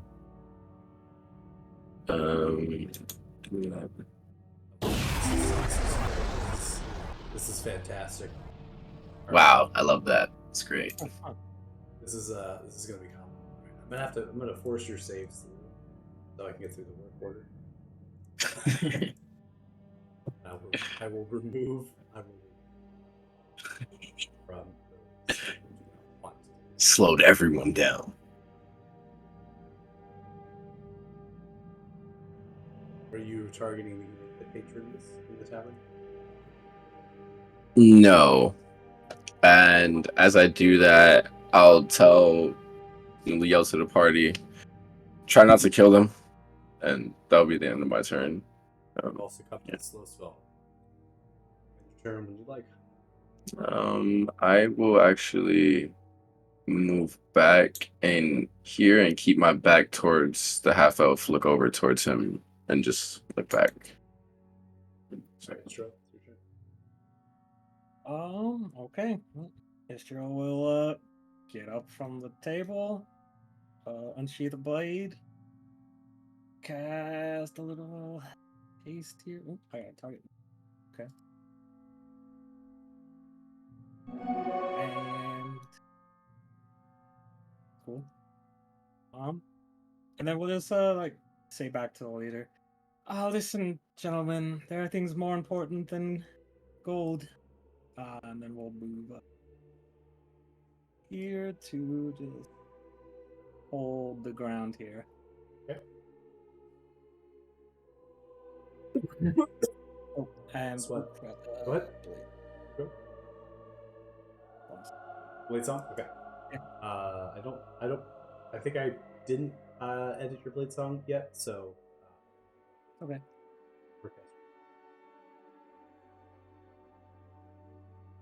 Basic. This creature is slowed. They have half movement speed, 2 AC, and extra saving throws, additional negative 1.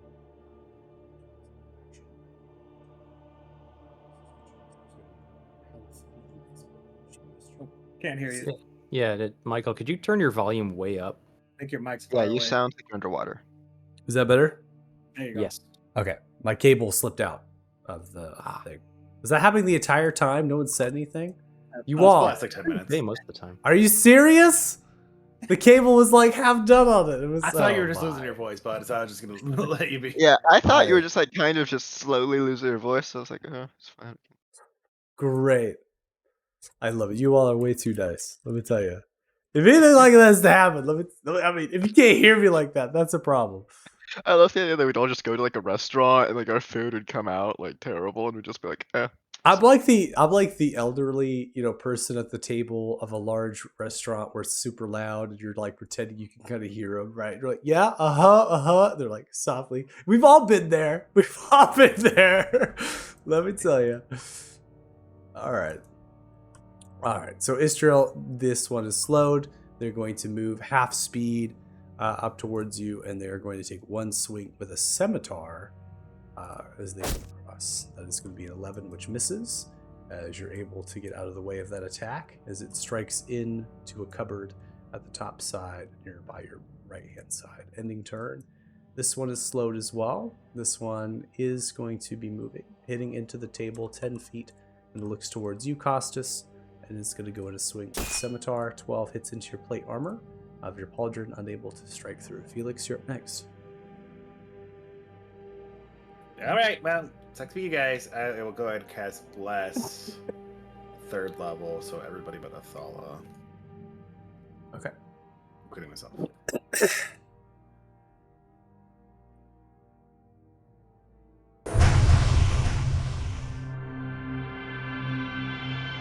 Oohs. Ahs. Cool. Ah. Sound effects. Actually, no effects, yeah.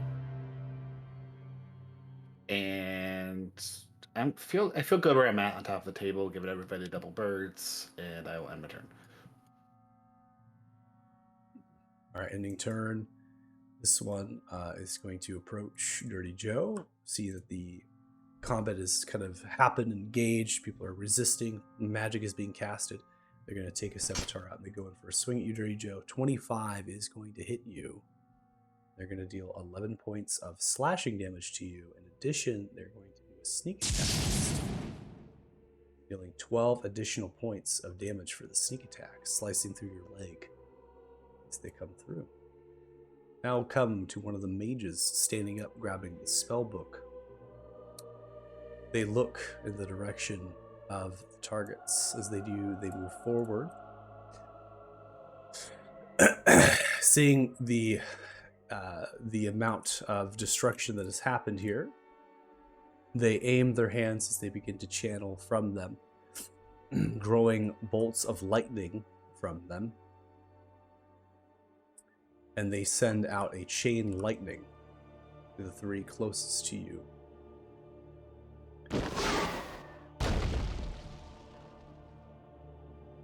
As they begin to invoke magic, casting outwards, the chain lightning hits into 1, bounces the 2nd, bounces the 3rd, dealing a total of 52 points of lightning damage.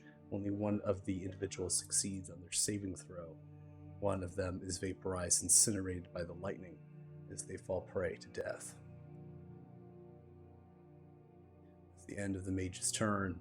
They're vocalizing, "Not while I'm trying to have a good drink." Ending the turn. We now come to the half-elf drawing the sword. As they draw the sword, the blade turns into fire, coated, as it begins to draw from strength. They move 30 feet, looking towards this one, raising the long sword. In a two-handed draw, they swing with a natural 20. As they cut through, dealing 37 points of slashing and fire damage, cauterizing the wounds, incinerating from this thug. The thug is dead as they're cut, and their shoulder clean off and cauterizing the wound. They are dead. They then raise their hand outwards, offhand shooting a firebolt at the larger enforcer, dealing 16 points of fire damage, hitting directly through their chest in a bluish flame. That one is dead as well. Ending their turn. We now come to one that draws from their robes a short sword and a dagger. They nimbly get upon the bar counter, turning their attention to one of the thugs underneath them, and they go in for 2 attacks. Once with the short sword, 15 hits, dealing 5 points of damage, and using a sneak attack to do an additional 6, and then coming with the dagger, swiping through. They miss as the thug bounces back. Now, I'm going to go ahead and roll a check for this thug. After seeing a chain lightning and the devastation of magic casted by you all and others, you're going to see if they have the will to continue to fight. And they do not. Turn and aim for the door, moving 10 feet, and then 15, shutting the door at their backside, disappearing. Slowed still on the crawl. Dirty Joe, you're up next.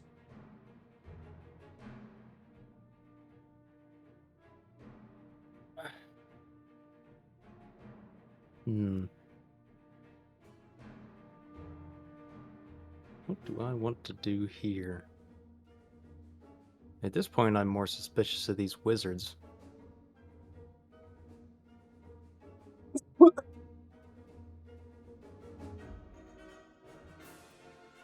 Nah, I'm just gonna go for the one by the door, and I'm gonna cast an ensnaring strike on him. Okay. So first you have to hit with your arrow, and then your arrow's gonna then ensnare. So go for your attack. All right, longbow comes through. 27 is gonna hit. 20 points of piercing damage. Go ahead and put your ensnaring strike. All right, the creature is going to fail with a 9. Takes no damage, but they are going to be restrained by this condition.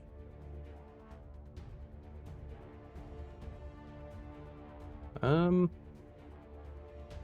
guess I'll just walk over by the door. Okay. And that'll be that. All right, ending turn. This one now moves between the cupboards, faces towards you, Istriel, and they come in for a swing of their scimitar. 18 misses as you parry the blow and nimbly and elegantly dodge underneath. All right.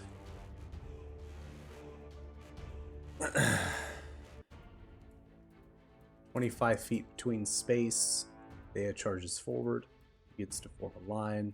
Grabbing their short sword out, they go in for a swing at the thug, dealing 11 points of piercing damage, adding their sneak attack, allied by aid. They do 11 points of damage with their sneak attack, slicing into the jugular of the thug. Thug bleeds, falling onto the bar counter and then slipping down, dead. They then use their bonus action to take the dagger and swing through. 29 hits, and they do 8 points of piercing damage to the other thug nearby you, Istriel, as the end of their turn. This one is restrained. They now incur damage. I'll let you choose. Do you want to take the 1, or do you want to roll another d6?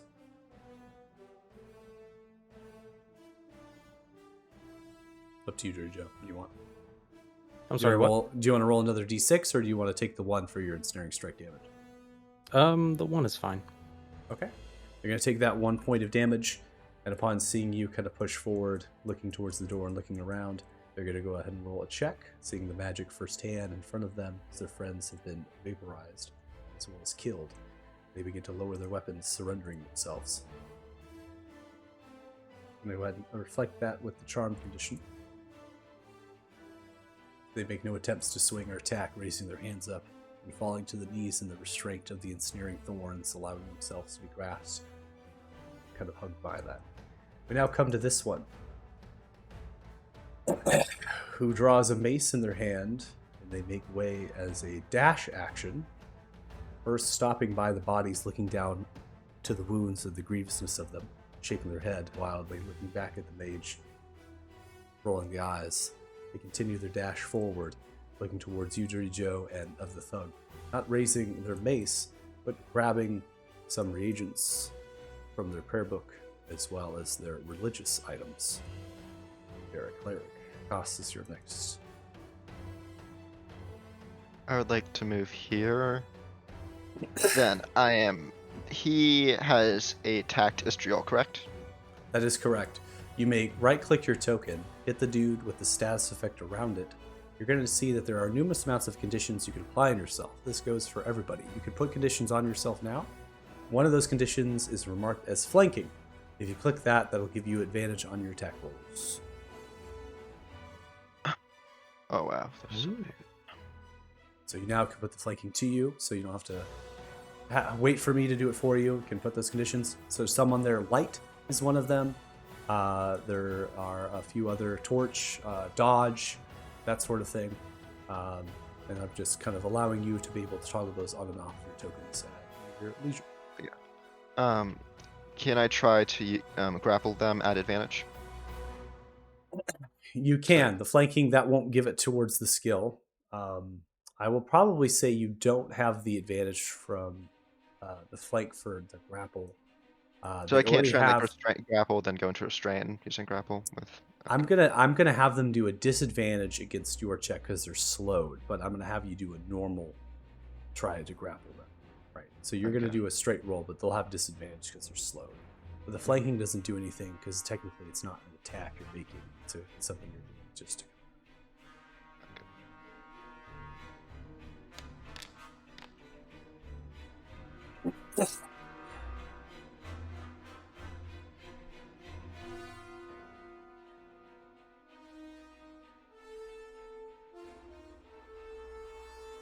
Bless dropped. Bless did drop. Yeah. Why did So that just roll. drop? I think I might have, when I was looking at the conditions you added, I might have maybe took Oh. off concentration or something. I'm not sure. I could see concentration removed from you. Well, it says you still have it. Interesting. Okay. I put it back on myself just to. Oh, It's on okay. everybody Okay. But Athala. Yeah. Okay. No worries. I'll put it back on. Make sure I do.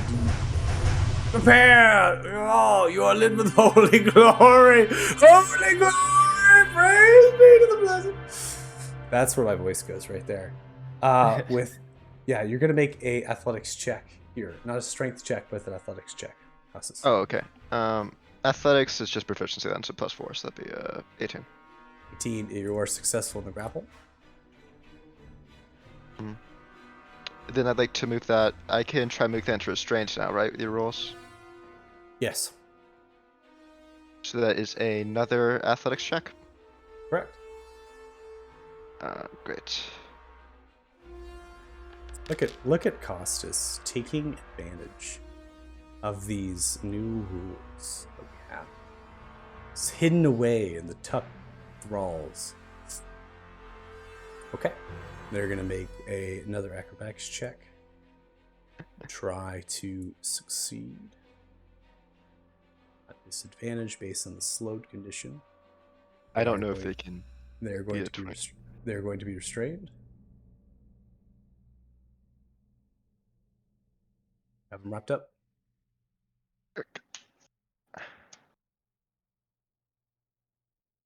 Yeah, and then I'm just gonna yell, "Don't kill them," and end turn. Okay. All right, Othala, you're up. The start of round 2. As Costa says that, and Othala looks at about 4 dead people. I tried. What I'm going to do, why not? Cast Misty Step from where I'm at.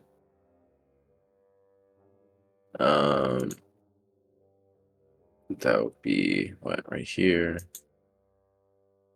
Run to the door, open the door. Walking. I could try to do that, right? So as you Good walk try out the to door, walk- you see 3 war horses barded in blackish plate armor. They maybe painted regular armor instead of the actual kind of way that's like a matte finish to it.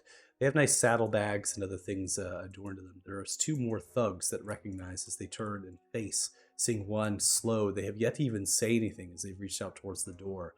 They now turn their attention, raising their weapons out to join the fight.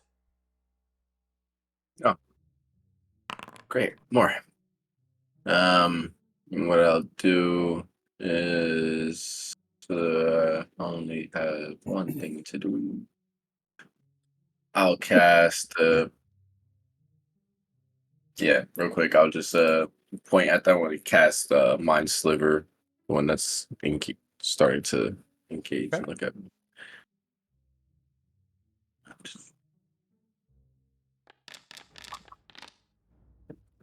All right, you deal 7 points of damage to them. They'll take D4 on their next saving throw. And then, since this one can't take reactions, right back. And I'll enter. All right, ending turn.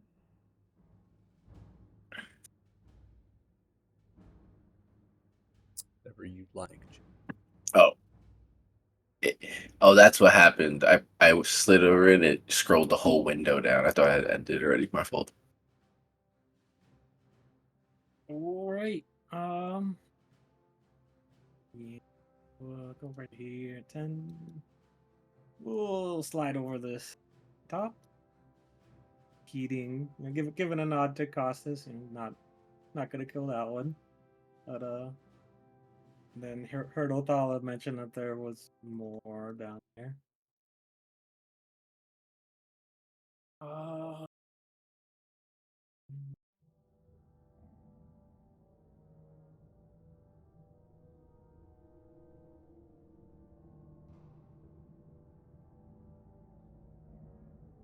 Which is the 45. Still go a little more.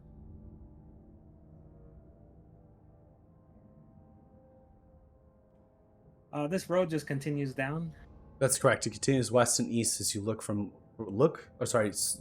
south and north, so left and right on the map position. Continues down. Right now it's dark. You see there's some fires lit, some people on the other side of the road, but it's mainly kind of trees and shrubbery and grass with some flowers. The only individuals you see here represent the same, or the two in front of you with the three war horses that are slightly tied off on the postings of the tree nearby, or of the overhatch for the covering of the horses. Okay. I'm gonna try to vortex warp this. Okay. Go ahead and cast a spell, and then tell me where you would like after. If they fail, they have failed. So go ahead and ping to me where you want. Got 120 feet down that way. Just gonna throw them down the road. Down the road, and then I'm looking back towards this guy. Right, you should probably be joining him. The others are beyond your help.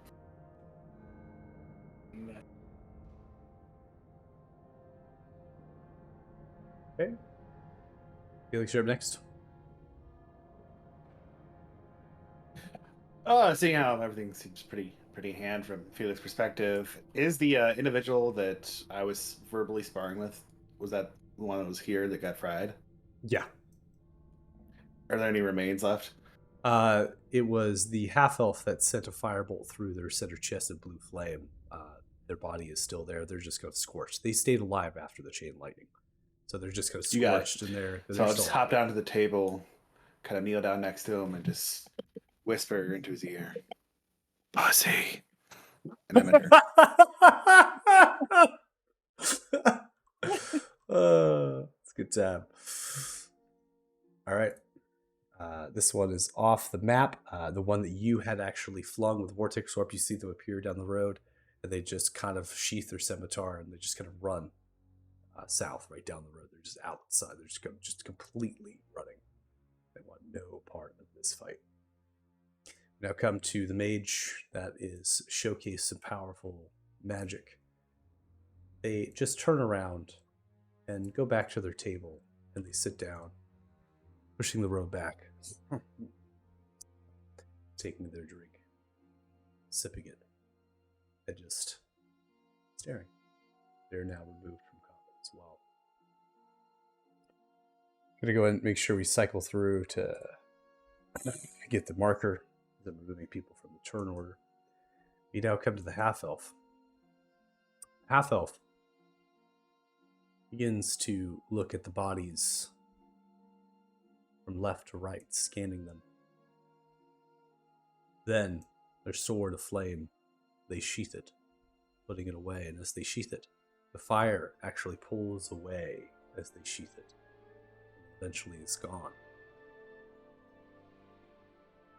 As they look around, they raise an eyebrow,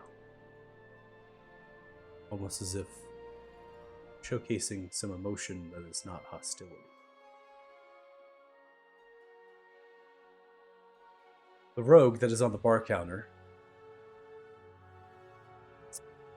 motions down to some nearby bodies, begins to kneel down, begins to investigate them, shifting through the pockets. Turn. This one that is slowed is continuing to run, prompting attack of opportunity from you, Dirty Joe, if you wish to take it.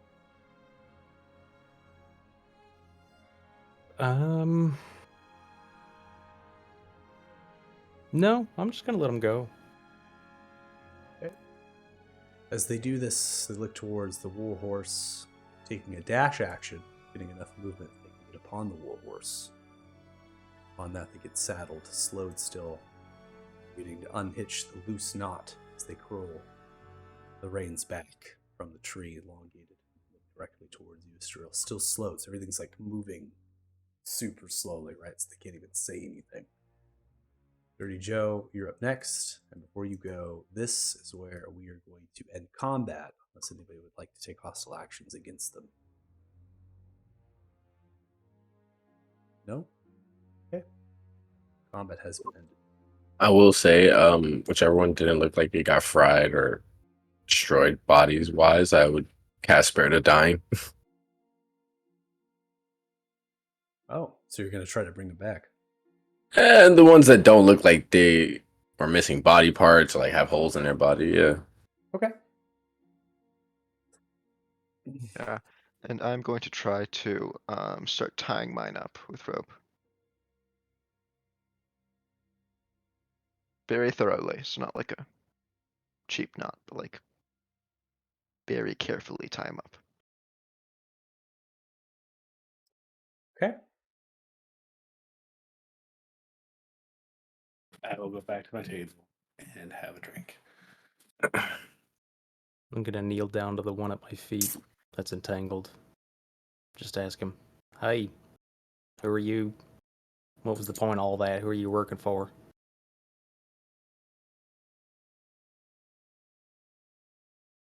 The individual looks upon, raises an eyebrow towards you, and spits at your feet. You weren't helped. Got that coin. So what, you're just like a common cut purse or something? No, I'm not common by any means. I mean, we took out you and all your buddies in like 10 seconds flat. Seems pretty common to me. Cleric begins to heal you. Oh, thanks, man. You are most welcome. Yeah, take some more, please. By my divine Don't mind if I Palos, do. by my divine light, by my divine light gifted to me by Palor, I may heal your wounds in their radiance. Wait. Hey, you ever run across a guy named Dumley before? I know of a priest Dominic Gobilly. I Oh, yeah, am good friend of a ours. graduate of the Society of Althar, and I currently study and teach within the Cathedral of Palor in the great city of Beelder. Nice. Well, hey, what was your name? Pleased to make your acquaintance. I'm Joe. My name, well, Joe. My name is Roran. I don't believe titles are necessary. Fair enough. Happy to know you. Now back to you, brigand. Got any answers for me?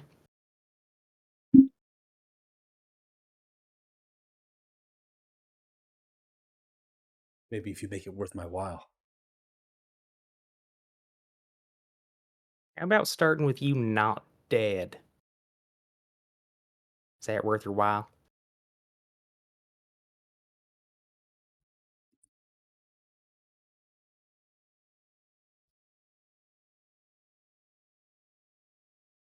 Roll intimidation.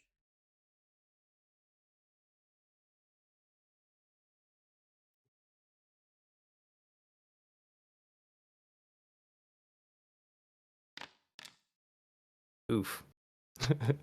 Joe is not intimidating. Accurate.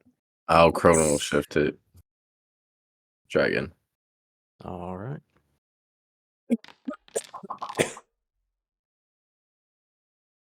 You are able to spare the dying 2 individuals. Not the one that led the foray. Or led the... Can I give Yeah, I help- didn't want to revive him anyways, so it's fine. Can I give help action on Joe's intimidation? You gotta say something, bro. If you're gonna do something intimidating. I would like to accidentally like stomp through a plate, just help Joe, but like just accidentally stomp through the floor to help Joe. Like just I'm just like walking. You're and just stomp. stomping like a big oaf? No, I'm just like walking around, and then like suddenly the floor just gives out. Like just like ah, damn it, just you know. Do you fall through the How floor? was that intimidating? Get your Are foot you saying caught? like I'm really big and heavy? And Yeah. how is it? Give me something else. Retcon that. Fine. Give me something He else. sees me walk over with his friend on my shoulder. Is that intimidating? Okay, that's fine. Go ahead and click advantage on the chat card, JJ. Fine. Oh, you did roll. You rolled 2. I chrono shifted it, so yeah. Oh, so go ahead and hit where that Zero. 8 is. You should see there should be disadvantage, normal, and advantage. Hit the advantage button on that. Ooh, hey, look at that. Wow, that is not helpful at I'm not all. scaring anybody today, guys. Well, you tried. Thanks anyway. Yep. I think I need a little bit more than that. Well, no, you're not getting it. Guys, what do we do with him? Listen, you're obviously not in a good way. If you give us anything useful, we'll let you leave. Maybe a little something. Roll persuasion. Or deception. Is that deceiving? I think it's persuasion. No. Go ahead and roll.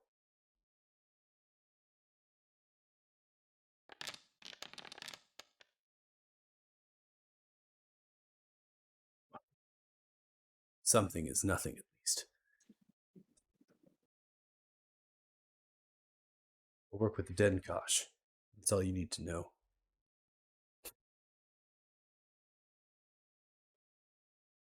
Can you spell that for me? I don't think it is.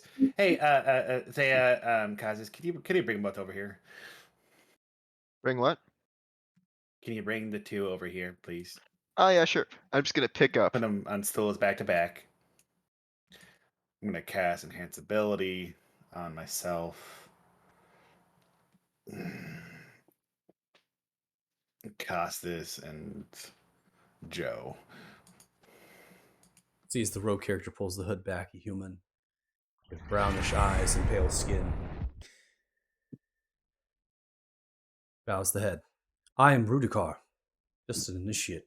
I'm headed to the guild house in Lathan. These do appear to be Denkosh. Does that name? Well, sorry. First of all, What's that thank mean you to so you, much sir? for your help. Yes. Second, what is that? Perhaps we should speak in private without some of the patrons who have been scared. Yeah, absolutely. We'll do that in a second. I guess I got time. Roran begins to approach. Should I heal these ones? They are in need of. Down towards them. I think they'll be fine for now. You have Don't wanna used waste divine magic. magic on them. Maybe a little bit.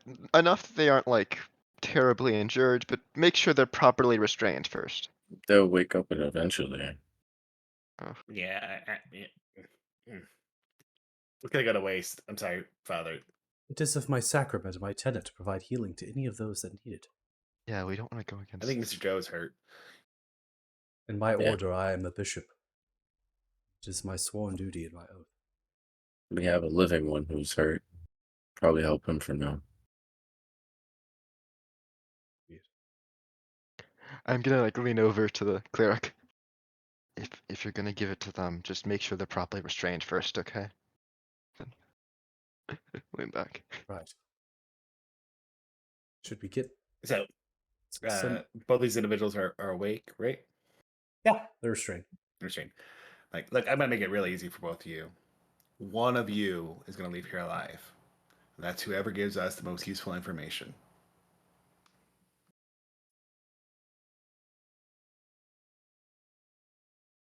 The one that has been attempting to get information for, in terms of compensation, was the one with the charmed icon. That's the one who loaded it. The other one was the one that was kind of wrapped up by Costas on the other side of the bar. Go ahead and roll intimidation. I have an enhance ability up, so I'll roll that advantage.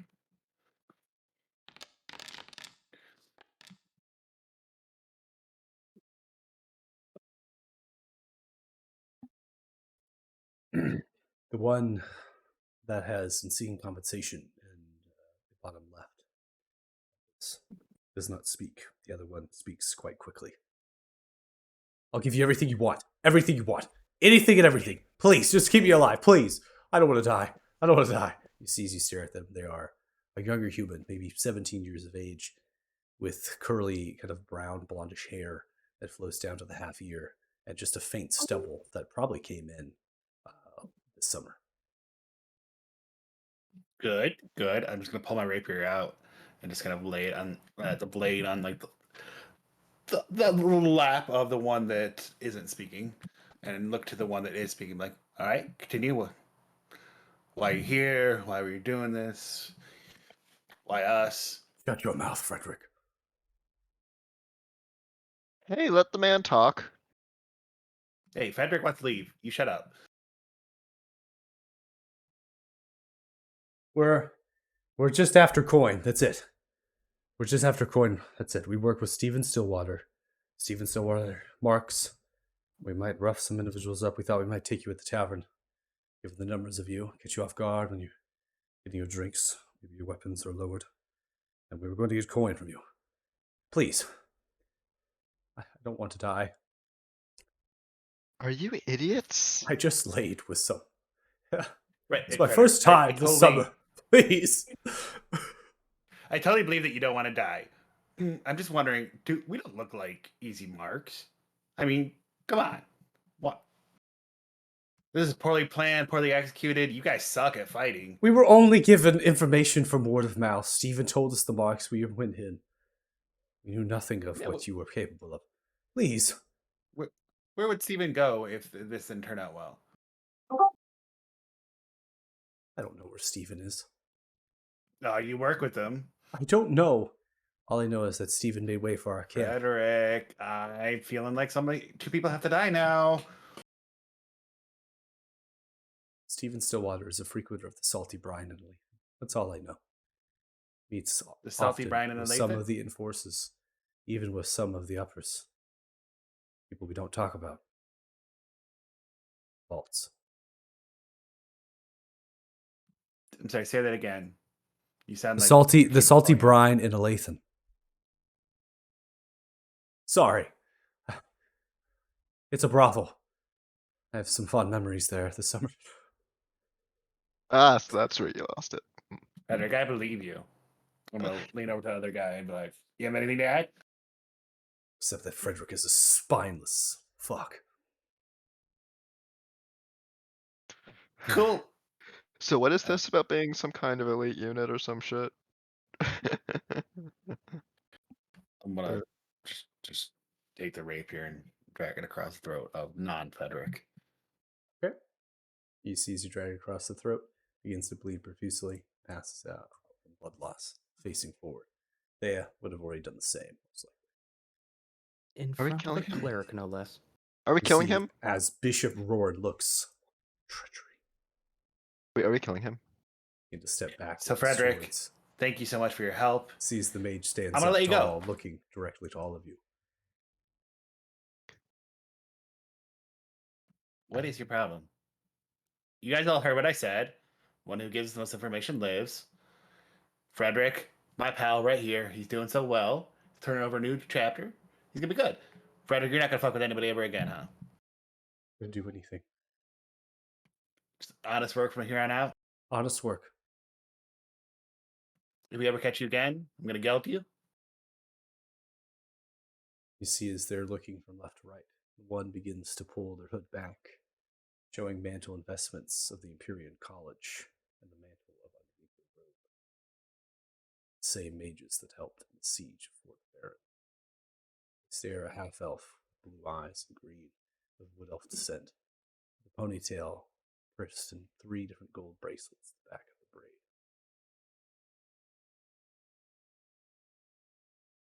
You know, the Talthars would not stand for this. Criminals need to be prosecuted, and order is to be put.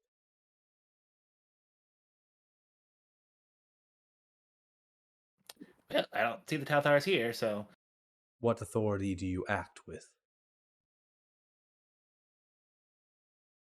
Self-defense?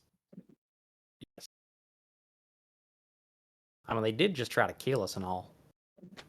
The fight was over. You Fight's over, restrain them, friend. and then you have murdered one of them. Michael. None of you said anything.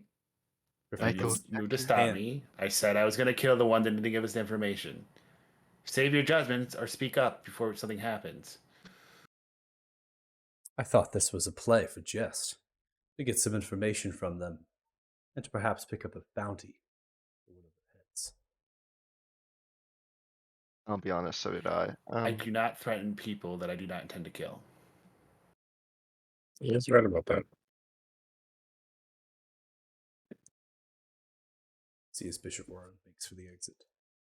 Doesn't say a word, leaves, shuts the door. If I can shut the door. Can't even shut the door. Is it shutting on your screen? That's so funny. Yeah, the door is shut. Yeah. For me, it's not shut. That's so funny.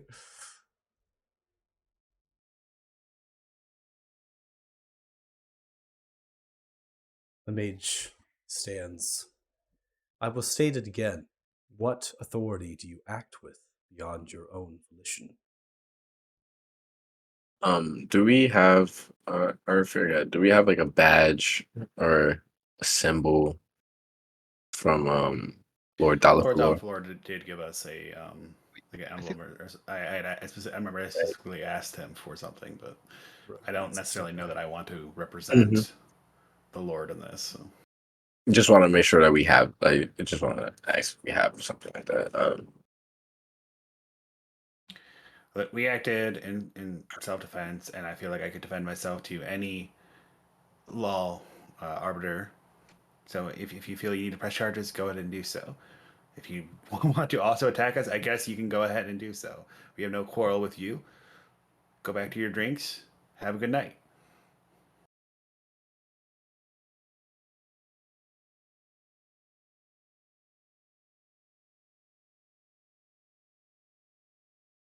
See as they look from left to right.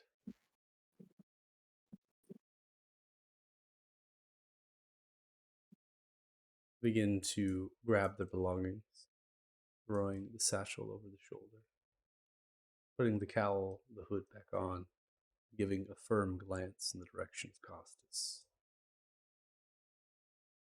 Then passing by and seeing the half-elf continuing to move through. Stopping to the door.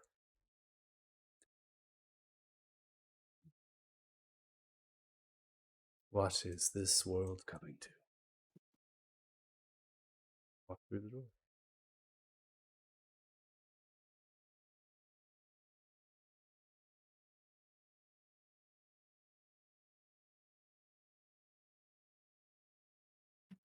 Well, Frederick, you're gonna have a beautiful life now, bud.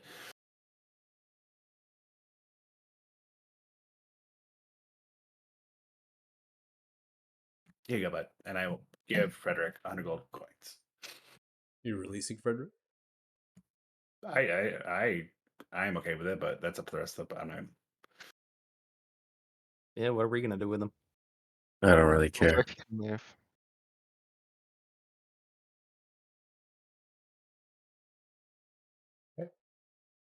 Some restraints from them.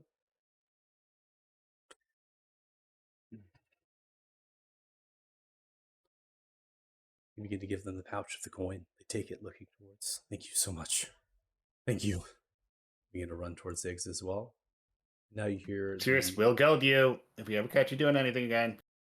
Say anything back to you. They continue to run. Now you're hearing the stomping of hoofbeats, potentially from the individuals that had left the mage and the cleric, as well as now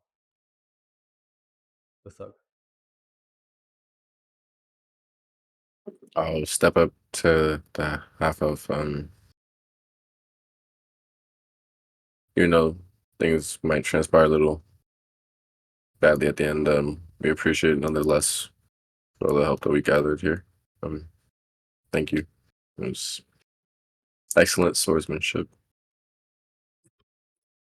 I'm impressed. Capabilities of all of you are strong and quick to act. without some sort of law.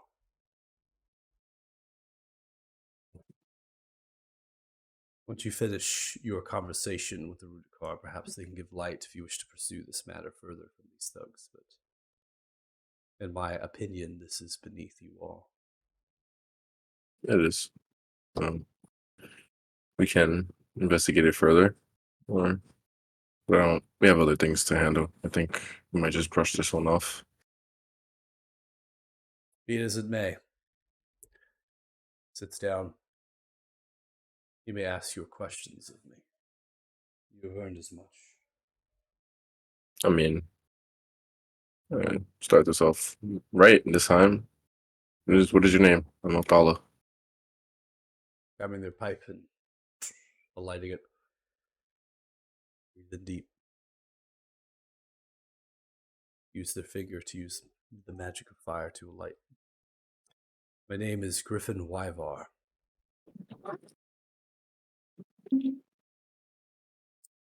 And I am the last of my kind. Last I know about.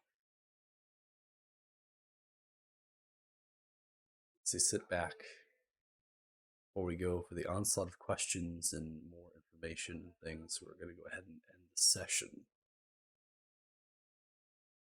I'm going to go ahead and give some names and a little bit of synopsis. We had a lot of characters. We had a lot of things being thrown around from a number of NPCs. And let's try to do my best with setting the stage and going through that, but also doing it quick enough that we would not add too much time in. I was hoping to squeeze this through, but hindsight, maybe we should have paused a little bit. So I'm going to give the information here. They refer to them as the Denkosh. It is spelled that way. Okay, Denkosh, marked perhaps as some organization, some affiliation with bandits, with these other things. We have yet to go through investigations of the bodies. They also have a warhorse, one of which is still out there with saddlebags, just to be investigated with. They noted the salty brine. They noted the salty brine in Lathan as a brothel. And they said that the Denkosh, perhaps, are frequenters of this, and some of the more higher up of the Denkosh interacting with the Balts. Passive insight, given that name for Frederick's mouth, was fear. Bigger fish in the pond.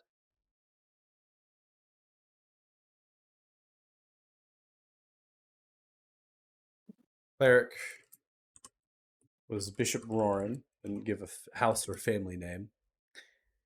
They serve and teach the Cathedral of Palor, the one and only cathedral of the sun god on this continent. It is large and immaculate, and the seat of the courtyard of peace within the Elder. A bishop, in terms of rank, this is something Costas would know, another individual studied religious. A bishop is decent in rank. They are not to an archdiocese or someone higher than, there's others in rank. So this would be someone that would be intermediate in terms of position in their order.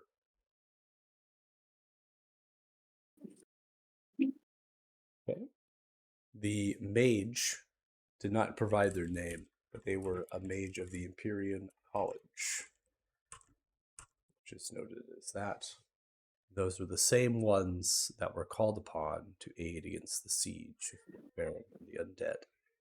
They were came with the Justicars, so those were the paladins.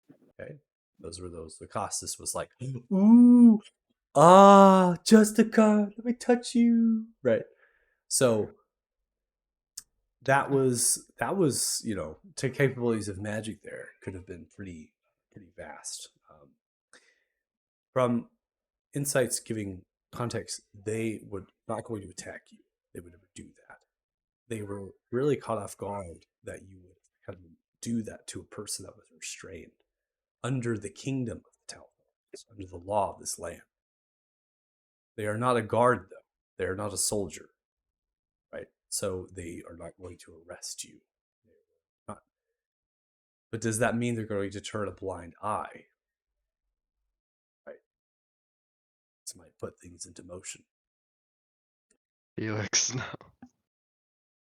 The rogue is a Rudikar initiate, and they seem to be headed to the guild house in Alathan. And we'll have more information on that. As they made way to the bar, they removed their cowl, and they have refilled their tankard. They refilled their tankards with the kegs underneath the bar, and they currently sit in a stool awaiting those to finish their business, investigating. But they seem to recognize. They didn't take very long for them to investigate a couple of the bodies. Knew them as Denkosh. That might suggest that the Rudikar, which is a thieves' guild, and they have a guild house in Othema that knows more about this. All right, we had a lot of tendrils, a lot of information. Now, last but not least, is Griffin Wyvar. They are a knight of beer. That is how it is spelled. That is it. All right. Well, I do not know why I cannot shut this door, but that is annoying. I've actually edited the wall to try to get it to shut. It still won't shut on my screen, which is really, really annoying. But that is okay. I'm going to go and calculate some experience points for you all. You're more than welcome to talk out of character amongst yourselves. Michael, this is very important. Did you see my Discord message? Was it No, too my late? Discord is usually silent. Let me see here. Ah, shit. I have it, well, because I stream. So, Ah, shit. Okay. Next time I do something like that, I won't use Discord. it's okay. You can just tell me to look at Discord. No problem. You did the right thing here. Oh, yeah. You would have never been able to do that. You were too far away. I mean, I was standing right behind him. That wasn't the one that they killed. Ah, fuck. You were too far away for that. You'd be touch range. Fuck. It's okay.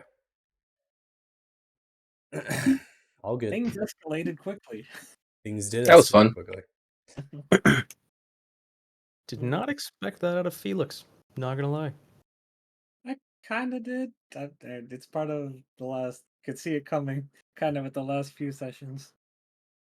So, like, every time that Felix says the words, to be honest, he's telling the truth.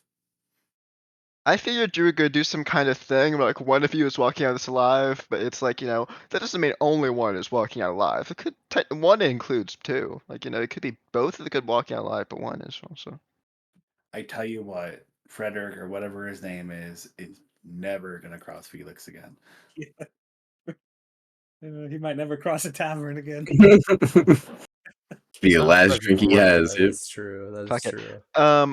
I'd like to use a scroll of Revivify. Or no, I'd like to use a Revivify spell. Not scroll. I have the spell. Why do I need a scroll? Hold on. If you're gonna, we can do that next session.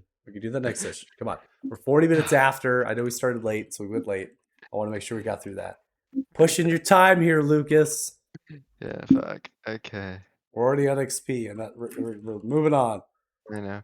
I need to write a note to myself then to remember to save him. You're gonna use Revivify on the guy I just killed? Yeah. Yeah! I'm not getting us fucking arrested for this All right, shit. so we have 1,218 experience each. So should put you at 77,993 experience total. There's like 5 dead bodies. Are you gonna cast it 5 times? It's gonna make it awkward when I just kill him right again as soon as you revive Yeah, I him. know, but- right? Okay. If you're watching the stream, thanks so much. Really appreciate it. Hopefully you enjoyed it. Obviously, got to a kind of a, climactic ending. I don't know. It was definitely more, I think, for role play. The combat was not difficult by any means. These thugs were significantly outmatched. But we had these other, these things happening around, which has had a little bit of excitement to it. And thanks for sticking with us and watching. If you want to watch more, check us out on Saturdays at 4 p.m. PDT next week. After that. So thanks so much. Have a good night. Bye. Bye.